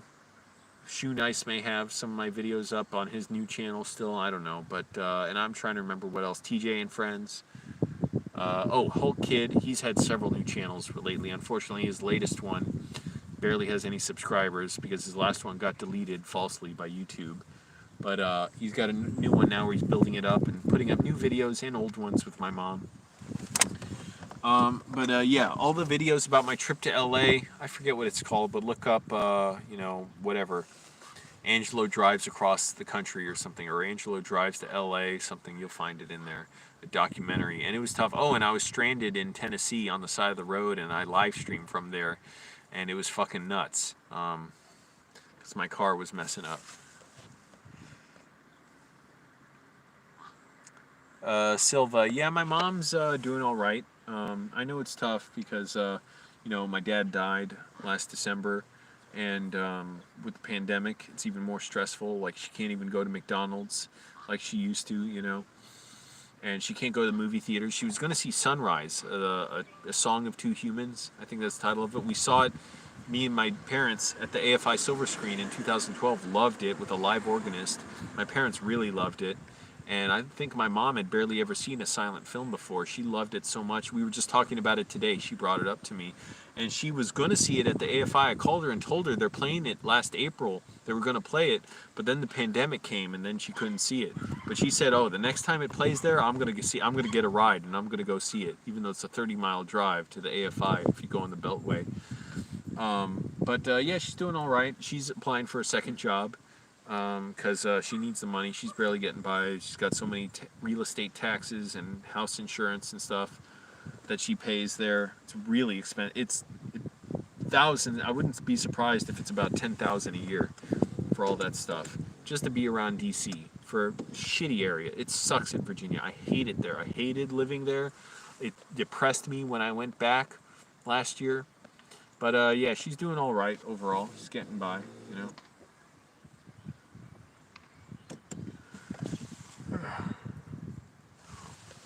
Click like, everyone, helps the video out. Well, thank you, Chris. Appreciate that. 67% on the battery, which is really good for this phone. It's the best thing about this phone. The battery lasts forever. Hour and 36 minutes into the stream, and the battery's still going good. My old phone, this would have been near dead. The BlackBerry Priv, it would have been dead and overheated by now.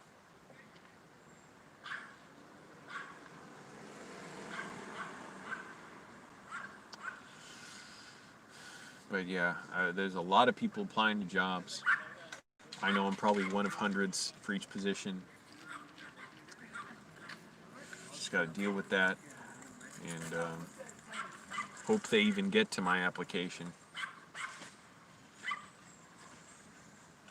And hope they're willing to hire anyone. So I need the money. If not, I got to call my bank this month because they're going to collect credit card payments again. They paused it for a few months. And just tell them, please work it out with me. Because I don't have the money, but I'm not trying to run from my bills either. And, you know, they're going to have, 40 million people who are going to be doing the same thing. So, thanks, Don. I would like to. It's just that I can't afford to drive anywhere. I literally, the last time I put gas in my car, I only put in about 3 gallons because, or 3.5 gallons because it was over $10, and I barely have money. I have $60 in my bank account basically right now. So that's the thing. It's very expensive driving around LA, and also you know, everything gets more expensive. The risk of an accident goes up. Anything, you know, that could be expensive that I can't afford. I don't want to, there's no reason for me to risk it right now.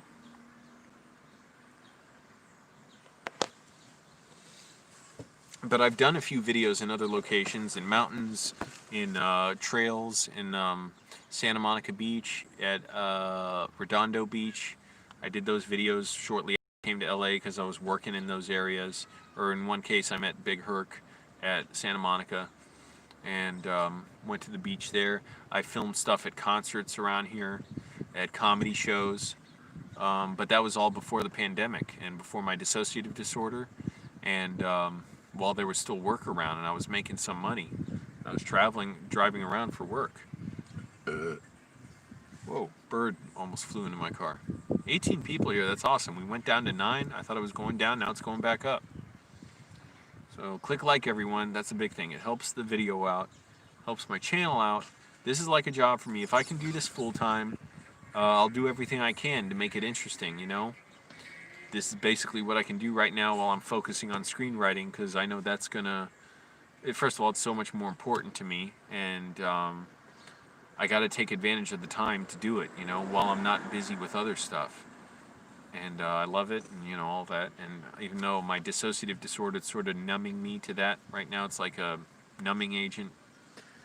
I'm glad I'm even able to write again. I was so scared I'd never be able to write again and access those emotions. Yes, thank you, Don. Click like, everybody.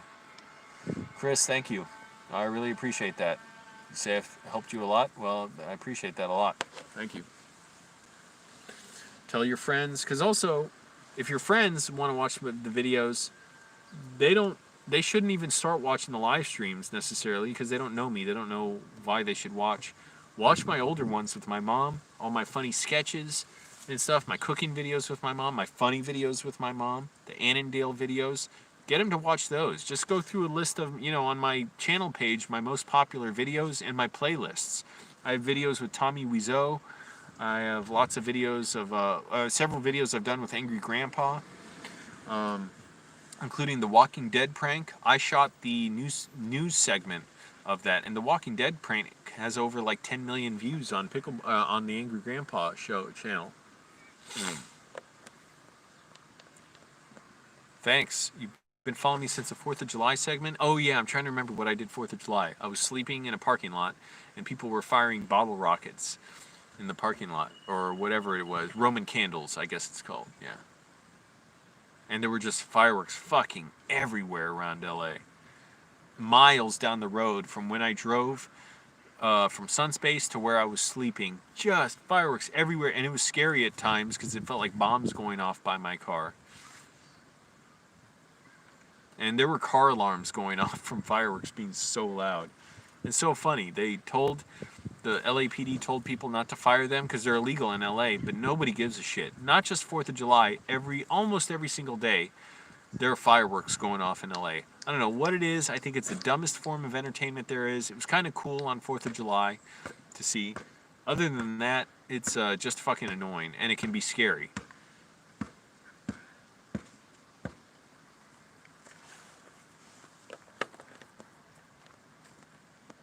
Yes, thank you for clicking like.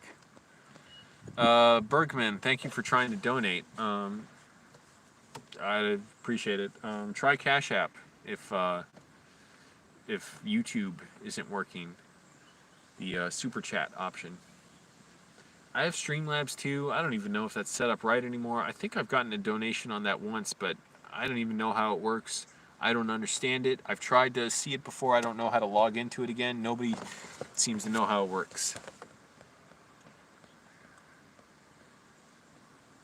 Oh, cool. Thanks, Don. Appreciate it. Bunch of new viewers here. It's crazy. Yeah, make sure you subscribe too if you're not subscribed. Catch all the updates. Yeah, it's been a trip, man. Every day it's been such a big change in my mind and my mental state with this dissociative disorder. I miss being myself. I can sort of see it through the fog, like myself, meaning, I'm kind of there, but I'm still not quite there, so it's like I'm still kind of numb. It's almost like being high, really. And at the worst of it, it's really like being high. Bug won't leave. You're living in your car. Wow. No, I don't have Zelle, I don't think. No, I don't have Zelle. Wait, do I? I'm trying to think. No, I have Venmo, I guess. That's what I'm thinking of. Oh, Chappie, right, from the Nathan Barnett streams. Yes, I don't know, whatever. I'm not worried about it. I don't think I don't have a ton of viewers who are trying to donate on Streamlabs, so whatever. Seems like a lot of people are on Cash App or Venmo, and I've gotten donations from there, so those are in the description. Cash App in particular is super easy to set up. Venmo is easy to set up as well, but you have to just take a few minutes to make a password and username. Cash App, you don't have to do that. You just link up your bank account and create a PIN number.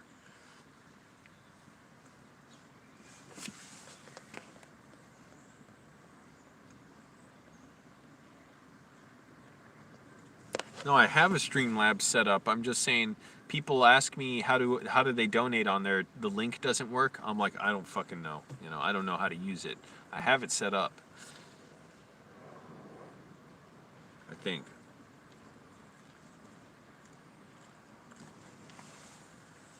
I don't even know how to look into it and access it, whatever, so I don't care.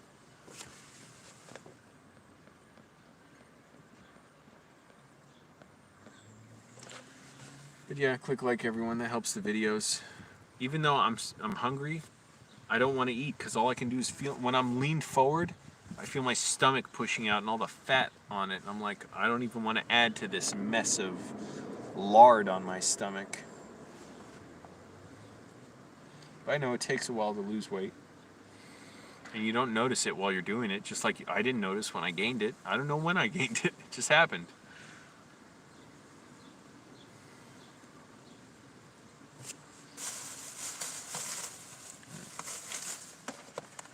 I think I have to take care of something. Excuse me, I have some business to do.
Excuse me, I have some more business to do.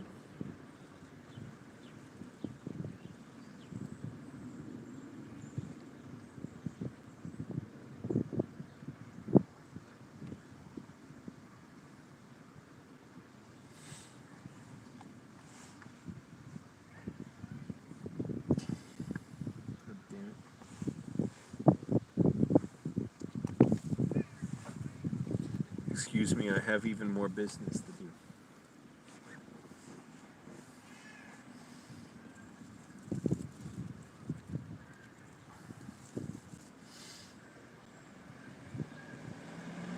Well, I guess business is closed.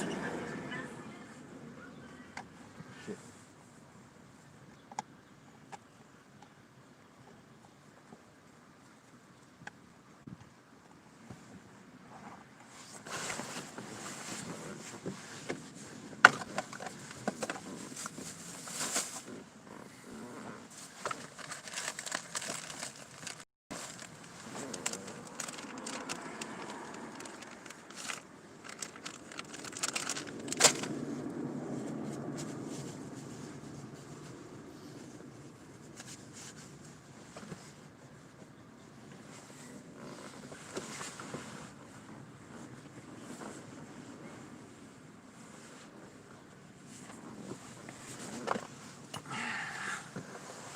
All right, I'm back.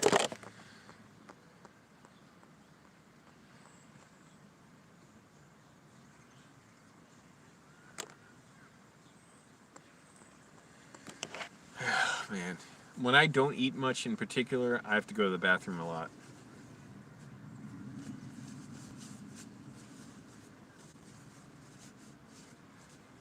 And the thing is, I can't control. I need to drink so badly. Drink water. I get so thirsty, it hurts my head.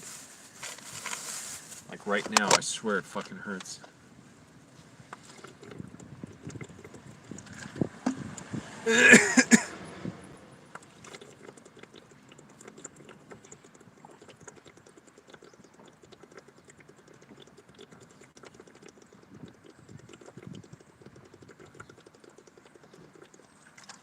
I guess when I don't drink water, when I don't eat, water goes right through me. Because food helps absorb water, I guess. I don't know. I wish I didn't even have to eat at all. I'm sick of food.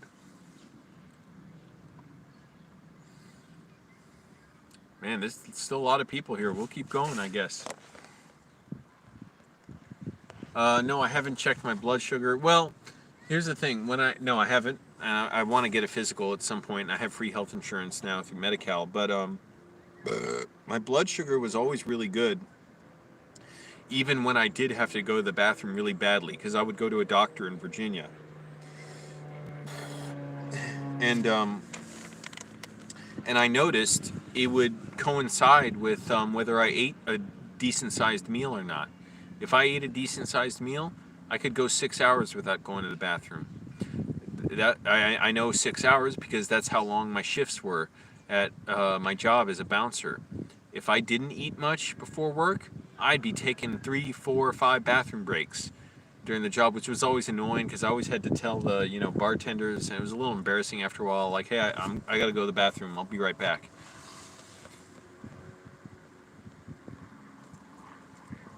But all that time, I would get my blood work done way too fucking much. Man, that doctor was pushy about that. He was a nice guy, but I'm like, fuck, man, I don't want to spend all this money. And he was having me come in like every month or something. It's like, I don't need to come in this often. And I got my cholesterol down, and so that's really more what I'm worried about, my cholesterol. That's why I'm just trying to eat clean and healthy now. No more junk food, no more sugary food, nothing. And get my weight down. But yeah, my blood sugar, no, even when my cholesterol was bad, it was always good. So that's not to say it's still good. It can always change. But I'm trying to lose weight right now. That's the big thing. Hey, Ryan Clark. Yes, I was wondering how you were doing. Because occasionally, when someone comments on an older video, I'll see their comment, and then I'll see one of your comments next to it as well. Yeah, so it's crazy. Pandemic, my dissociative disorder, it's recovering, but it still bothers me a lot. And I'm applying for jobs. My hair is crazy long, for me at least. And I am dead broke. I have $60 in the bank right now. Now, I got a little coming in, but my bank is asking for credit card payments again starting this month. So that's why I'm applying for jobs. And LA has 20% unemployment. So that means a ton of people are applying. I'm probably one of like hundreds of applications each of these jobs. It sucks. But I'm trying to pick something I'd actually want to keep and not just apply for anything and then fucking hate it and quit. But jobs here pay well. Minimum wage is $15 an hour. So I've been applying for a few things, and I'll be glad to get any of them really. And just make a few $100 a month. That'll be enough to get by for me. Not necessarily enough to save anything, but at least enough to get by. And I'm on food stamps, that helps. And I make some money on YouTube, so that helps too. I want to get skinny. Thanks, Ryan. Yeah, just been writing a lot. That's a big thing. Screenwriting. I'm writing movies, and even though I'm not out of my dissociative disorder totally, so it's still kind of difficult to access my emotions to be able to write because it makes me numb, basically. It makes me disconnected from my body, my dissociative disorder. But it's getting better overall. And it just takes a long time. I'm 8 months into my relapse, and I'm still recovering. It's nowhere near as bad as the first few months, which were just hellish, nightmarish. But it's still really scary sometimes. And it sucks. It's like, how much of my life is this thing going to take? And it always will be with me, no matter what. Even when I recover, it still affected me, But, I also just use it in my screenwriting to show, like, what kind of world I want these characters to live in. Fucking thing is so bright. Here's what I'll do. Hang this up.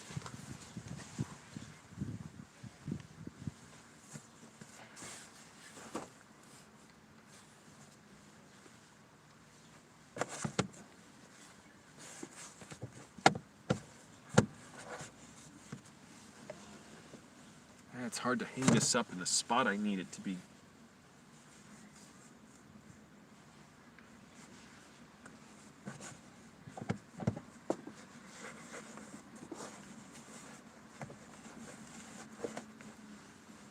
Nope, it's not going to stay there.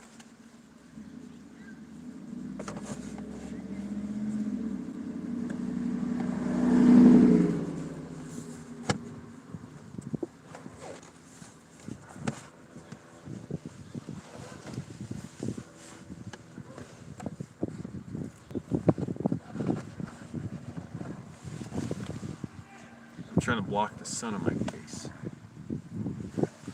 That's a little better. Shit. Fuck, man. Can't get this thing where I need it. Okay.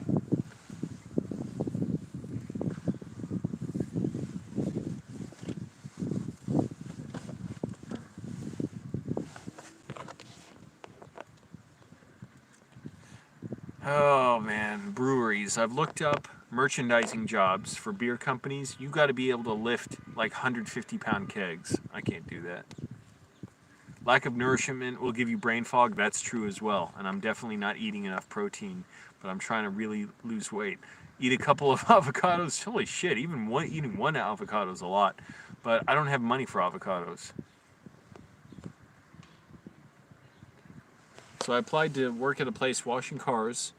And I've washed cars before for a year and a half. It was a good job, except my coworkers just became lazy, mean assholes. I applied to a warehouse for part-time work, and I applied to a retail store to do like shipping there. So hope I hear something. I don't know.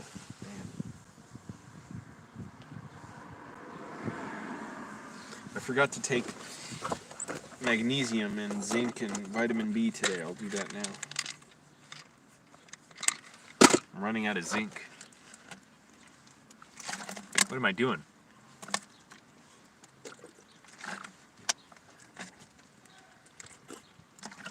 I have been pretty forgetful lately too, certain things. Mostly to zip up my pants after I do my business.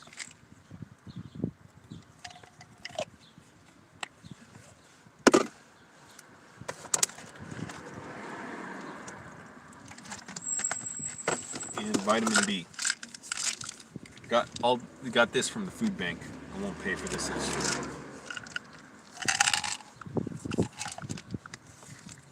And for whatever reason, the vitamin B tastes sweet, and it says to let it absorb in, like dissolve in your mouth for 30 seconds.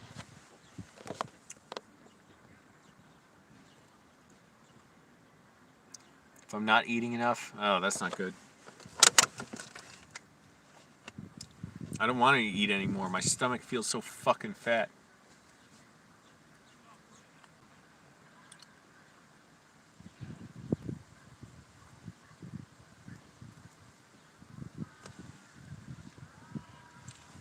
I probably had around 1,000 calories today or less. Yes, I can receive a care package. My P.O. box, thank you. Although really, kind of a good thing for me, gift cards are great.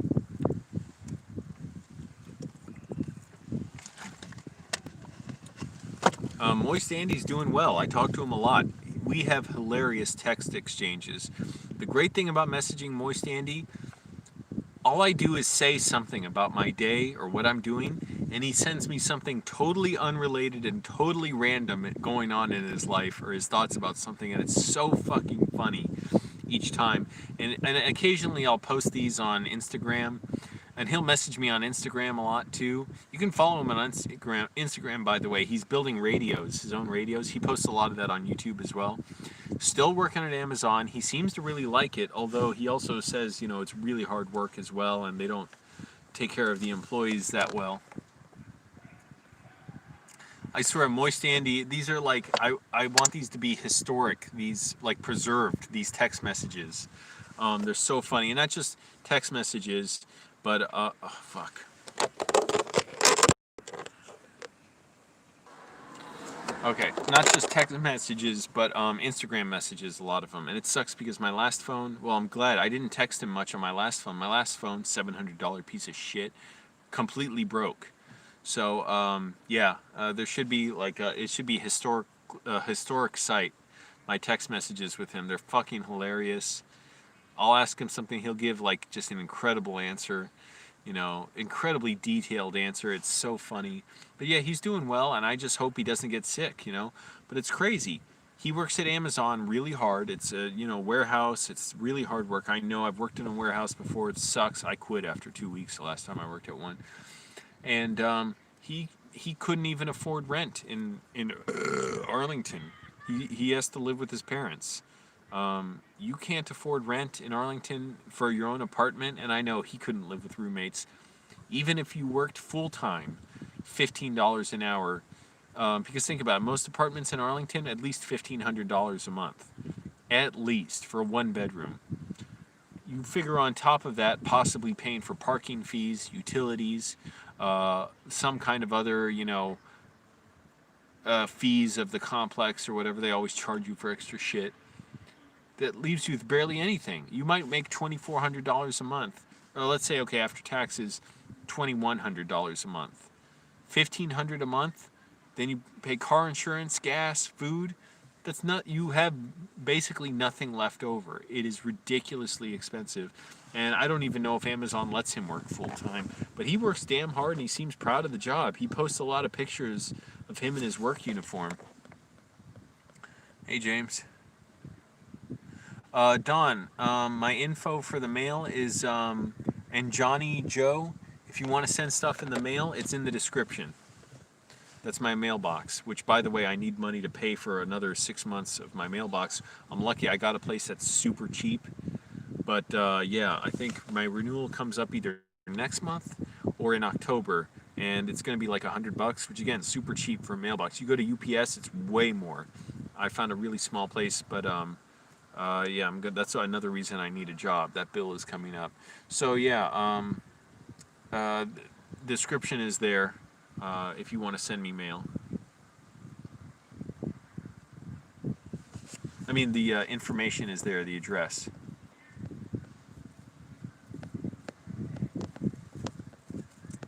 Still got a decent amount of people here. I'll keep going, I guess. Yeah, follow Moist Andy on Instagram, everybody. He has great stuff he posts there. Hilarious messages he posts on his stories. And it's just Moist Andy. So it's real easy. On Twitter, he uses his real name, Joseph Shanuel. But on Instagram, it's just Moist Andy. Really easy to find. He posts quality stuff. It's great stuff. He loves his radios. He doesn't watch movies. He has a really nice radio. He listens to shortwave stations from around the world. All these he tells me how he gets these weird preachers on there and right-wing podcasts. By the way, I did 2 live Instagram chats with Moist Andy in the last few months. One I screen recorded and put on YouTube on my channel. So you look back on my last videos with my Moist Andy playlist. Just look up, my Moist Andy playlist.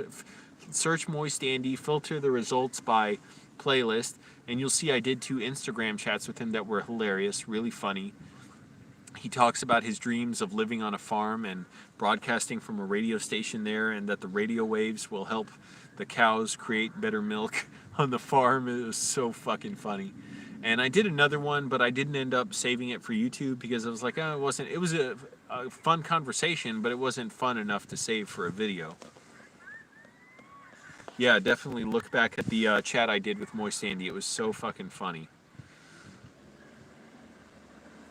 And also, I was surprised to see one of Moist Andy's videos is steadily going kind of viral, and I never thought they would. Not because I think they don't deserve it, but because they just never got that many views, like 200 views or something. His video, drinking a gallon of water at my mom's house on Halloween in 2017, has over 13,000 views now. So that's awesome. I'm like, holy crap, the world is finding out about Moist Andy. People still comment on it and find the videos. So go check that out if you haven't seen that. That's just Moist Andy drinks a gallon of water, I think it's called.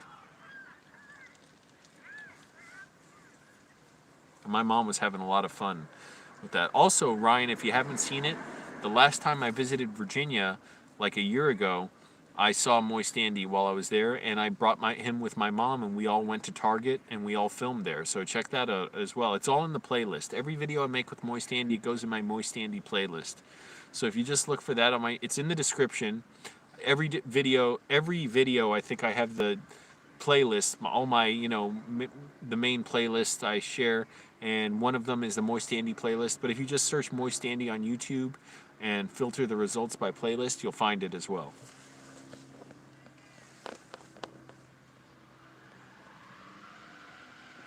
What the hell? Car was revving, or not revving up, the tires were spinning or something, I don't know. No, I don't really speak to Shoe Nice. He's doing his thing, you know. That's all I've got to say about that. Hope he's doing well. Had fun with him. Again, click like, everybody. Helps the video out.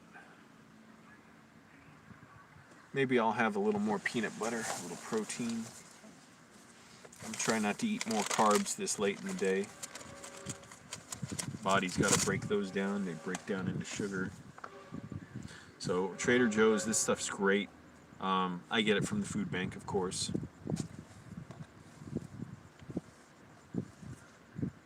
Monosaturated fat, that's great for your cholesterol. 8 grams of protein per serving, which is 2 tablespoons. Okay, so yeah, you did see that, Ryan, right. Yeah, I was really glad I got to film that with him while I was still in, while I was on my last trip to Virginia. I constantly wish I could film with him. I would love to do it out here, but, you know, he's in Virginia. It's understandable. He's got to live his life. I wouldn't come to LA until I finally was ready to. I felt like there was nothing left for me in Virginia. But it wasn't just that I wanted to leave. It was like everything I want to do is in LA. The people I keep talking to, the shows are there. Of course, now a lot of that shit's changed.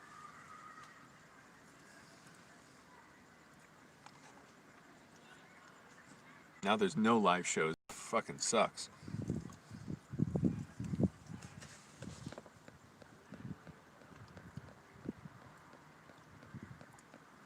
Bergman, are you in another country? Because Cash App you can only use in America, I think. Venmo, I'm not totally sure. I guess. Hello, Esteban. Fucking going for 2 hours now. People are still watching, so I'll still keep going.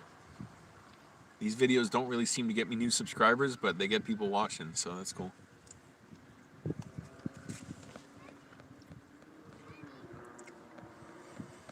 Terry, I'm always reluctant to get people's messages, but if you want to send me a message, just because I get weird messages and stuff where it's like, talk to me like a human being. Don't, you know, talk to me like an object. But yes, I have a Facebook page, Flying Over Trout, same as my YouTube channel. Links in the description. All answers, all questions, by the way, the link, it's in the description.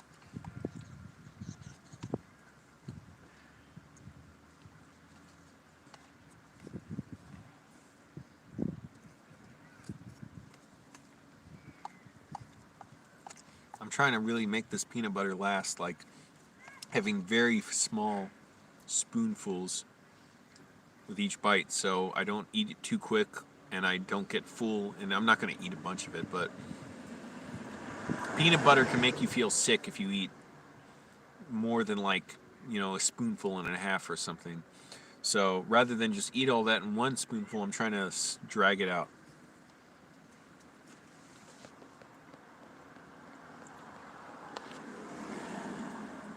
So how's everybody doing during the pandemic? I guess I'm a live streamer now. I've been live streaming for like a week, with one exception. Even though I'm not always sure how good this is for my mental health, for me to be talking a lot. To be doing anything like this, it gets me manic. You know, all this sensory input, my jaw moving, talking, with my dissociative disorder. But I'm just hoping that I'm just going around a rough patch because I have to. It's like when you're sick, when you throw up, you gotta throw up. You can't hold it back. You gotta throw up and let it out of you. So I'm hoping that whatever flare up in my dissociative disorder symptoms I'm having, I just have to go through it. I can't go around it, I have to go through it.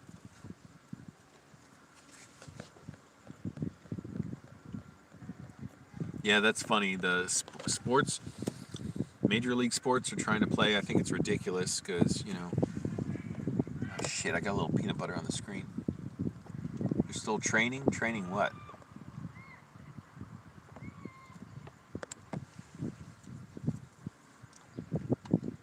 Still training dogs? Ponies? That's enough. Another tip I realized about living in my car: don't waste plastic spoons, and then I gotta buy them every once in a while. keep the napkins I get at Jack in the Box. I don't know where all these napkins disappeared to. I swear I have like 100 hidden somewhere. Instead of throwing spoons away, forks, just clean it, put it back. Don't buy spoons again. Oh, working out.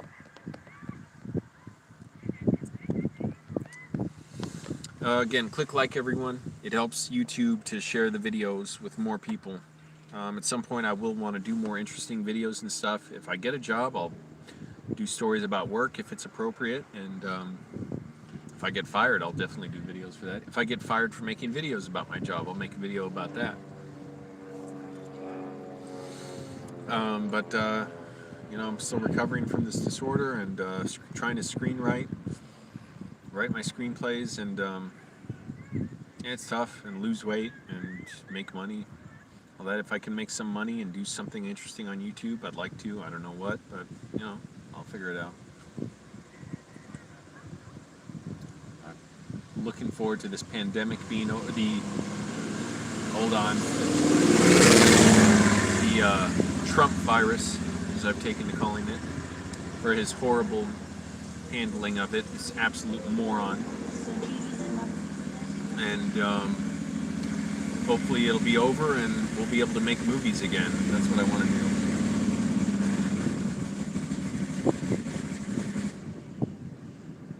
It's like this car's engine has a whole drum line inside it. And this car's driving around all the time.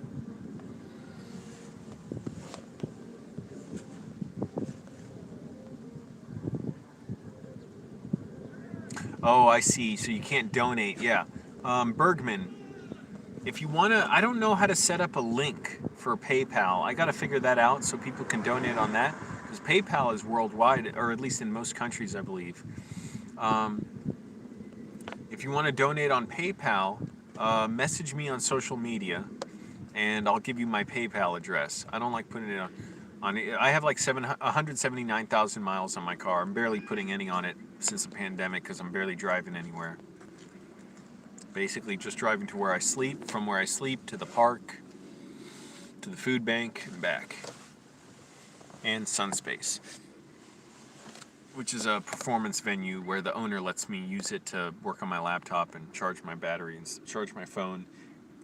He even offered to let me sleep there, but I don't really want to sleep there. I prefer sleeping in my car. Well, I wouldn't mind sleeping there if I could shower there, but there's no shower. Yeah, but the car runs like a dream. Man, this car's still running great. Really, the only thing about it is, well, two things. One, the struts are worn, so it's kind of bouncy, but who cares? But the other, the fucking radio is ugly. And it's the reception isn't great. So at some point I'd like to get just a cheap radio, like $30 radio, put it in myself. I put in LED lights all over the dashboard and in the cabin light up here because the other one was dim. The air conditioning lights, even the parking, the shifter, the lights were out. So it sucked. You know, I put in LEDs on everything. I made a video about it. The other thing, actually, I think either the servo on the air conditioning vents is messed up or something's messed up where it won't switch from defrost. The heat will, but I mean, the vent won't shift to the main vents in the car. It just stays on the defrost ones, which is kind of fine. I never really use it for anything other than defrost. You know, if it's hot out, I just have the windows rolled down. But maybe at some point I'd try and fix that myself if I could, because I'm trying to fix as much things as possible by myself. And I'm still paying off a $1,200 bill on my old car for new tires and control arms and bushings and stuff that I got like a month before my car was destroyed. Because I got that financed, so fuck, man. Better off not doing any of it. Yeah, Toyota Camrys are great. Plus, the previous owner of this car was a mechanic. He kept it in perfect condition. I brought it to 2 mechanics to look at. I was a nervous wreck buying this car. I'm like, oh man, I'm spending money on the rental car every day. My rental insurance coverage ran out. I was a nervous wreck hoping this is a good car. 2 different mechanics. Basically, the car was in perfect shape. They said, yeah, there's no hidden error codes or anything. This guy kept it in great shape. So it was good to go. Bought it for $2,300. So glad. It rides like a dream. Only things I don't like really. There's no sunroof, which I miss about my old car because that helps a ton to keep it cool at night. And I prefer a manual seat instead of the power seat, you know, this thing. Because I know it's going to wear out at some point. And it's so slow to lower it down when I'm sleeping in my car. So I'm using it more than a regular person would. Yeah, I went to junkyards with a guy I knew in Virginia. Those were fun. I still talk to him once in a while I'm here. You know, ask him how it's going there. So it's tough though in Virginia too. Even less opportunities than here. And Virginia is a fucking dank, you know, pit to me. And Northern Virginia may very well be the best part of Virginia. And so many fucking angry racists and stuff there. It really affected everything about being around there, even my job, you know, as a bouncer.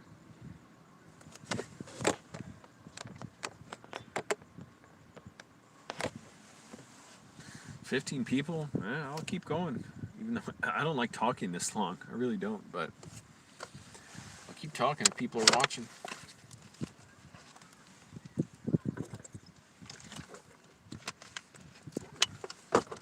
Sun's finally going down. Do I need this up? Nope.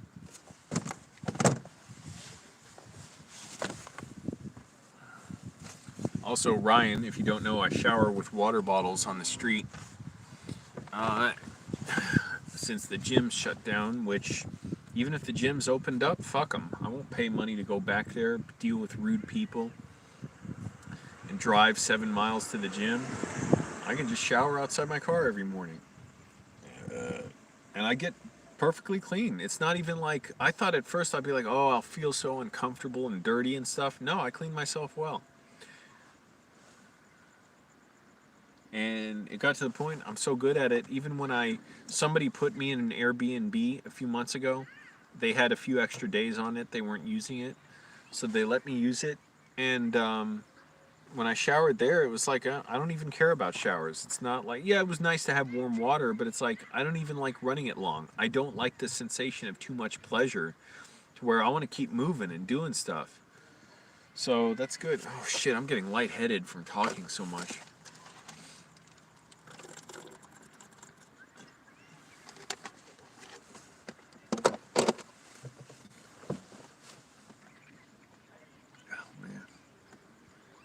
And I'm tired, I guess. I don't know. I haven't been sleeping much lately. Thank you, Drone Nation. Yeah, no problem, man. You've been here long enough. I appreciate it.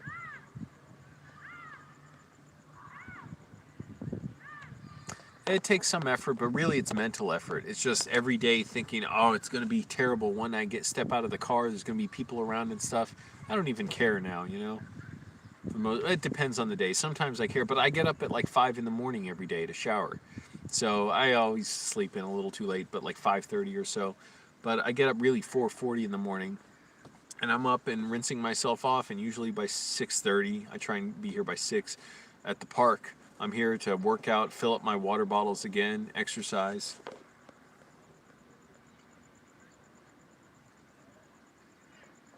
Yeah, it was a great buy for $2,300. I was so fucking glad about it. This thing rides like a dream. The engine is in such good shape, and by the way, it's so well made that the engine, there's tons of working room. You can see down to the ground when you look at the engine. Even the paint is still really good on most of the car. A few spots, it's a little, you know, messed up. But fucking thing is solid. I went underneath, I checked around the frame of the car, nothing's rotted, and nothing's rusted. It's all great. Thanks. Yeah, I'm still applying for jobs. There's hundreds of people, I'm sure, applying for the positions I'm trying to get. Sucks, but you know, I'm hoping to get something. I need money. And it'll probably help me mentally to be working. Alright, Don, thanks for watching. You watched The Great Mouse Detective? Cool. Congrats on that. Exactly. I'm hoping this car lasts another 10 years. I don't want a fucking new car. I despise touchscreens. I despise how even newer Toyotas aren't made as well as the older ones. where they're not built as well. There's more plastics in the car. They're experimenting with different stuff. They're not trying to perfect like they used to. And Toyota's basically the best car company there is. The only other one that could come close is Honda, and even them, it seems like their cars aren't as good as anymore. But Toyotas are so solid, and Hondas, their transmissions supposedly weren't ever as good as Toyotas. But Toyotas are so solid, and I hate how it seems like everything. There's so many computers on cars. They're so expensive to fix, and they're not well made. And if you have electrical problems, you got to bring them to the dealer or mechanic, and it's just horrible. It's like I'd rather have an older car. I wonder what will happen when we get to the point where even these solid cars from the 90s and 2000s are coming into serious disrepair just because of age. When we get to that point, and all cars suck, but I fucking hate touchscreens. I want to smash my fist through them. I despise them. I despise how cars, like rental cars I've had, are like cheap plastic crap. It stresses me out. And I love how this one, it's fucking solid. Yeah, dissociating sucks. Yeah, the electronics in cars fucking sucks. Right. Sensors for everything. You want to replace the tire, or the tire sensor goes out, it's always going to say the car is the tire pressure sensor is off, and you got to reset it and stuff. All this crap that's so complicated. It's like, why bother? It's such a garbage gimmick to be able to charge more for the car. This car doesn't have all that. It is so fucking solid. The air conditioning still blows cold and hot. Again, it only blows through the defrost vents. I got to get that fixed at some point. But I haven't even missed it or cared because I don't care. I don't use it. I roll the windows down. I don't use the air conditioning. If I drove more, like say I was working again on film sets and I had to drive far for shoots, I would like the AC going just so when I have the GPS going on my phone and the sun is bearing down on it, my phone heats up so much. Any phone will. I want the air conditioning blowing on it.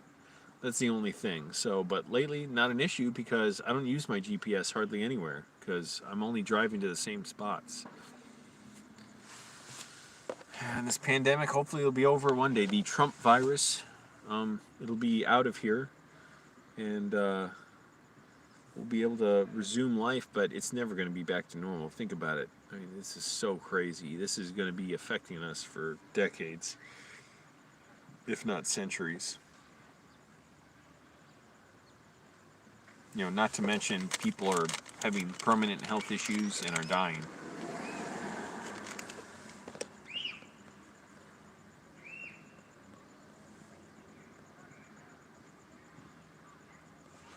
But yeah, this 2000 Toyota Camry, I'm just really glad. And Scotty Kilmer, his channel is great. I learned all about how to inspect a car when you buy it. If I knew that when I bought my first car, my 1995 Mitsubishi Galant from my boss at Bank of America, I would have never bought it because I didn't know what the fuck to do. All I did was open the hood, and then I realized, I don't know what to look for. I'm like, well, the engine's there. That thing was a piece of shit. I got rid of it in like 8 months. Ace Howard, hey, yeah. Scotty Kilmer's great. I watch him almost every day. As I just get older and I don't have as much time, even though I'm jobless, I'm still busy a lot. Pretty much the only thing I reliably watch is Scotty Kilmer because I'm always learning stuff about cars on there. Basically, all I'm learning is get a Toyota, everything else is junk. Except once in a while he'll have an old GMC or an old Ford on the show that is a really great car that one of his customers is thinking of buying. He inspects it and he's like, this thing is solid. It's great. Look how solid it's built. They don't make them like this now. Yeah, a freaking phone. BlackBerry Priv was always overheating. Now I have a LG Stylo 5 because my Samsung Galaxy broke, $700 phone, and it just literally completely broke. It wouldn't even charge. So this is like a month or two ago. I had to get the cheapest phone I could. I was so broke, so I got this. It's $188. Phone sucks overall. It's slower. Camera's not as good. All this crap. But the storage is minuscule. But the battery lasts freaking forever. That's how I'm able to keep streaming now. But yeah, every other car manufacturer sucks except Toyota. Even Hondas, it seems like their new Hondas anymore are garbage. Yeah, they're sporty, they're fun, but I want a car that'll last at least 10 years, you know? I'd be fine with driving this car the rest of my life, really, even though it's kind of big and kind of not so fun. I prefer smaller cars. I don't care. It's solid. The engine sounds so smooth. It's powerful. It has lots of room. I'll be glad when I can get all this stuff out of there and I can actually have space in my car. That's another thing I wonder, when I'll get a room, if I would get a full-time job, would I? Because I don't care about having the place to live, but having a place to cook. That's a big thing for me, to be able to eat healthy food and have my portions and stuff that I want and save money. It would be great, but I'm not going to do it anytime soon. Because even if I could make a bunch of money, I would save it. I would live in my car, shower in the street, go to work, save my money, and have it so I have it when I need it. And also so I can use it on my videos and really my movies. Also, I want to get screenwriting coaching from the best screenwriting coaches. I've been watching them for years. I interact with them online whenever I can, but I can't afford them. It's hundreds of dollars minimum for most of them, for any kind of consultation or classes from them, seminars, workshops. And I want to be able to do a lot of that because I learn exponentially more when I hear someone telling me about my screenplays than when I'm trying to work at them on my own. I don't know about German cars. They're fun to drive, yeah. BMW's fun. Mercedes, I don't know. They've never been fun to me to drive. I used to drive the the C-Class Mercedes at Enterprise Rent-A-Car. They're fucking pieces of shit to me. Like, not fun, not fast, fucking unintuitive, horrible. The way they play with, like they redesigned the radio. Radio works fine. Instead, it was a knob by the cup holders, and you wouldn't even turn it all the way. You would just jog it, and it would only turn like this much. So you could basically only go through the stations, and it would scan for them. So it would, of course, miss many of them. Or you could, there was a touch screen or something where you could go forward. It's like, what the fuck is this? They ruined radios. And on top of that, car is expensive and it breaks down a lot after a certain mileage. BMW's real fun to drive. I've driven BMWs before, super fun, but the two of my roommates in Annandale had them, and they were nightmares for them. The repairs were just nightmarish, and these were moronical purchases. And people who get used BMWs, they're terrible decisions because they you can get them cheap. Why? They lose so much value because they're junk. BMW wants you to buy a new one every time, Yeah, BMW didn't have a dipstick, right? They thought the sensors would work for it. Yep, makes sense. Lexus is good too because Toyota makes them. Yeah, BMW, my roommate Jackson had a BMW. It was a nightmare. Every time the alternator broke. So every time he wanted to start the car, he had to get me to jumpstart my car to his. He eventually took my jumper cables. Now, I don't have jumper cables. I should get them, but I can't afford them. I had to jumpstart his car every time we were using it. It sucked. And I remember one time we drove to a car dealership, and he didn't like that they weren't going to offer him enough for his junk car, even though they were offering a decent price, and he was offended. And then we went back to the car, we couldn't start it, so we had to rely on someone else to, it was miserable. Yeah, fun to drive. Also, the headlights, you can't replace the headlights yourself. You have to go to the mechanic and pay hundreds of dollars to replace a headlight. My Honda Civic, I could buy headlights. I always had them in the trunk of my car because they went out a lot. And by the way, modifying your car like that wear down your engine so much faster. I don't know. It can be fun, but to me, it's a total waste. I don't really have anything against it because, yeah, it's fun. But know that you're ruining your car's transmission and engine when you modify your cars like that. But anyways, Jackson, he had to pay so much money to get a headlight changed. And on my Honda Civic, I could just reach in and pull out the headlight, replace it myself. I've yet to have to do it on this car. I should buy some headlights and have them ready in case. Because that Civic, they fucking went out all the time. But I would get them real cheap online and just keep them in my trunk for whenever I needed them next.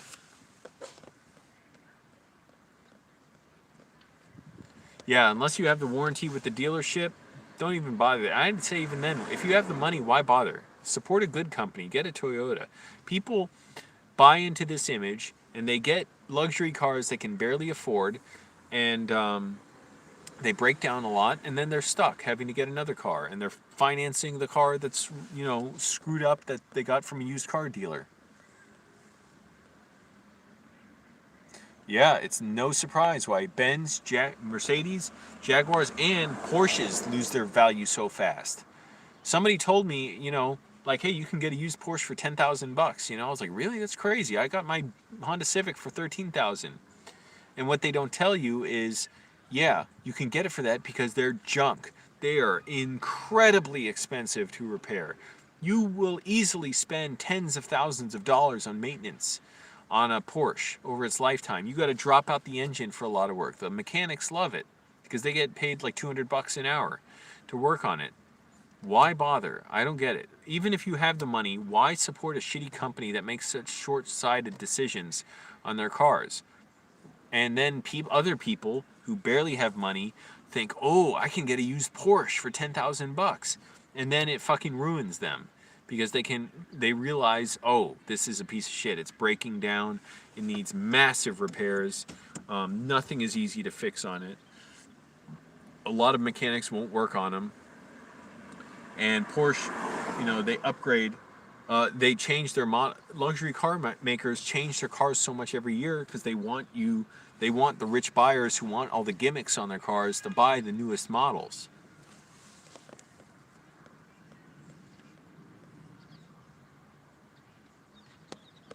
Yeah, it's crazy. All right, now we only have 9 people in here. I might go a few more minutes. And yeah, car loans are traps. I finally realized always buy cars from private sellers. Dealers, they'll charge whatever they want. They'll add on whatever fees they want. It's not worth it. Get it from a private seller. Inspect it. Learn how to inspect it. Test drive it well.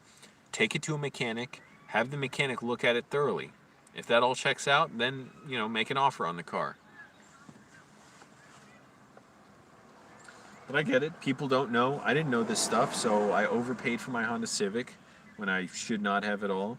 I paid for that Mitsubishi Galant, which was the most fun car I've ever had to drive, but I literally had to fill up the oil every week. It was leaking so much oil, and it had thousands in repairs it needed, so I just brought it to a car dealer and got $1,000 credit on the Honda for it. All right, Ryan. Yeah, I'll get going in a few minutes. Got 50% battery left, which is amazing. 2.5 hours. And also, this phone cuts out a lot on the live streams. For whatever reason, this one, it's better. Yesterday, it cut out like 6 times on like an hour-long live stream. I think I get lightheaded from talking so much and not breathing enough.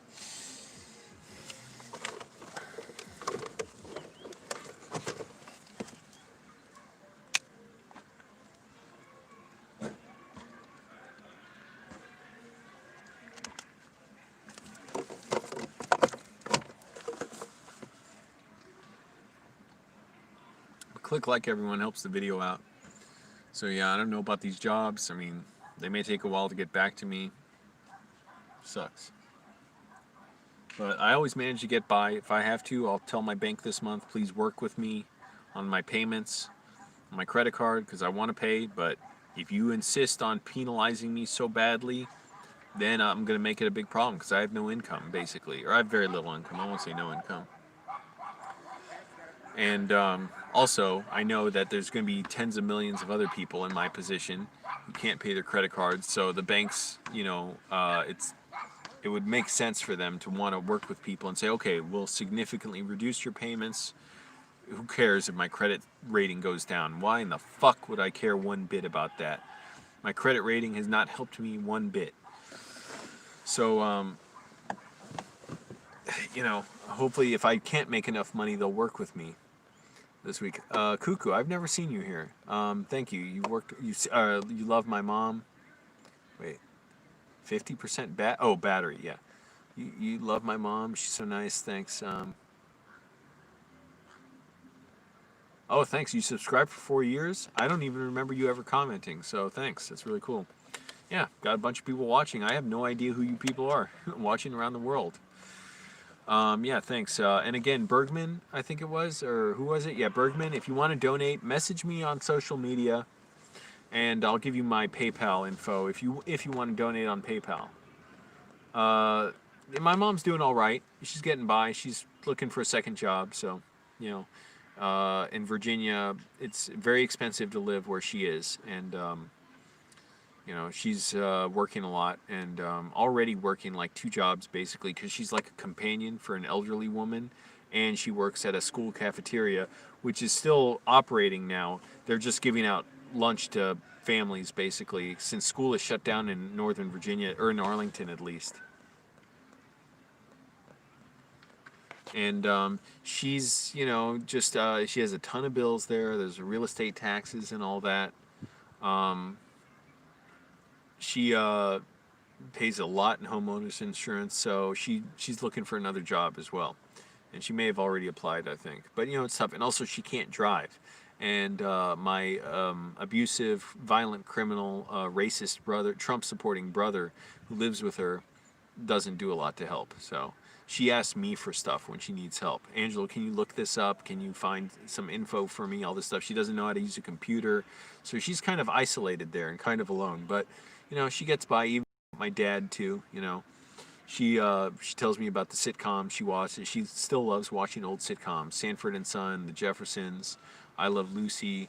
I'm not really sure what else, but oh, What's Happening?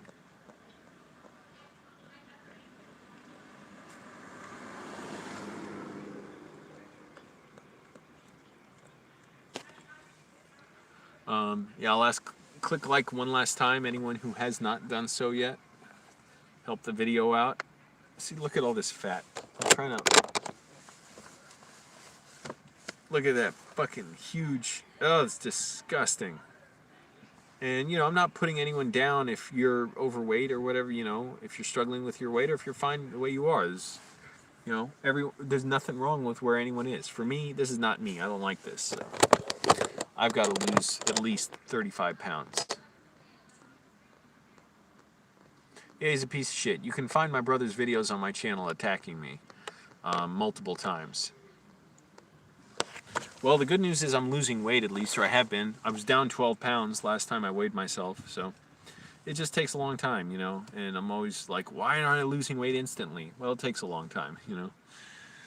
Even if you don't eat it all in one day, if you burn 2,000 calories, that's not even a pound. So, anyways, takes a long time. Helps get through winter. I'm going to get going because I've been going long enough. I appreciate it, everyone. Hopefully I get through this mental disorder, or it's a dissociative disorder. It's not really mental. It's stored in the body. That's what they say. Thanks so much for watching, everybody, for the donations. Keep watching and stay subscribed. I'm going to try and have a lot more stuff, and I'm just doing a lot of work. I'm still writing a lot. That's the big thing every day. I'm writing screenplays, reading screenplays, studying them. I literally retyped out the screenplay for Adventureland. Great movie. Go see it if you haven't. You're not going to expect how good it is. The commercials made it look like a dumb sex comedy. It's actually a drama that's very, very funny. It's a dramedy about a first love. And it's very funny. Bill Hader's in it, Kristen Wiig, Kristen Stewart, Jesse Eisenberg, Martin Starr. They're all great. Ryan Reynolds is good in it. He's so good. So anyways, tips. Oh, I read that. It just helps get through winter. Ace, don't ask me to wish you luck on your move. I'll wish you well. I don't like doing requests for people because people get clingy about that stuff. It just weirds me out. But I appreciate it. And yes, thank you. Again, if you haven't clicked like, do so. And I'll keep everyone updated. Yes, thank you, Ace. Everybody subscribe. Oh, shit. And, okay, yeah, phone cut out again. But I've been going long enough. And I'm going to keep applying for jobs. And big thing is I gotta keep my health up, rest, lose weight, and get over this dissociative disorder. Yes, my brother was on older videos. Look up, no, it's okay, Ace. You don't have to apologize. Just people get... I don't like giving people's requests because people get really weird about that stuff, and it's like they don't even know me. So I'm a person. I'm not your person that you can demand stuff from. That's all. You don't have to apologize for that. It's fine. But I'm watching this guy doing drills on the field. Yeah, look. You can look up brother versus brother attacks over juicer, and brother attacks, or my brother attacks everyone during the whole family or something. 2000, oh, whatever. Anyways, yeah, those are on there. My brother attacking everybody. All right, everybody. Thanks for watching.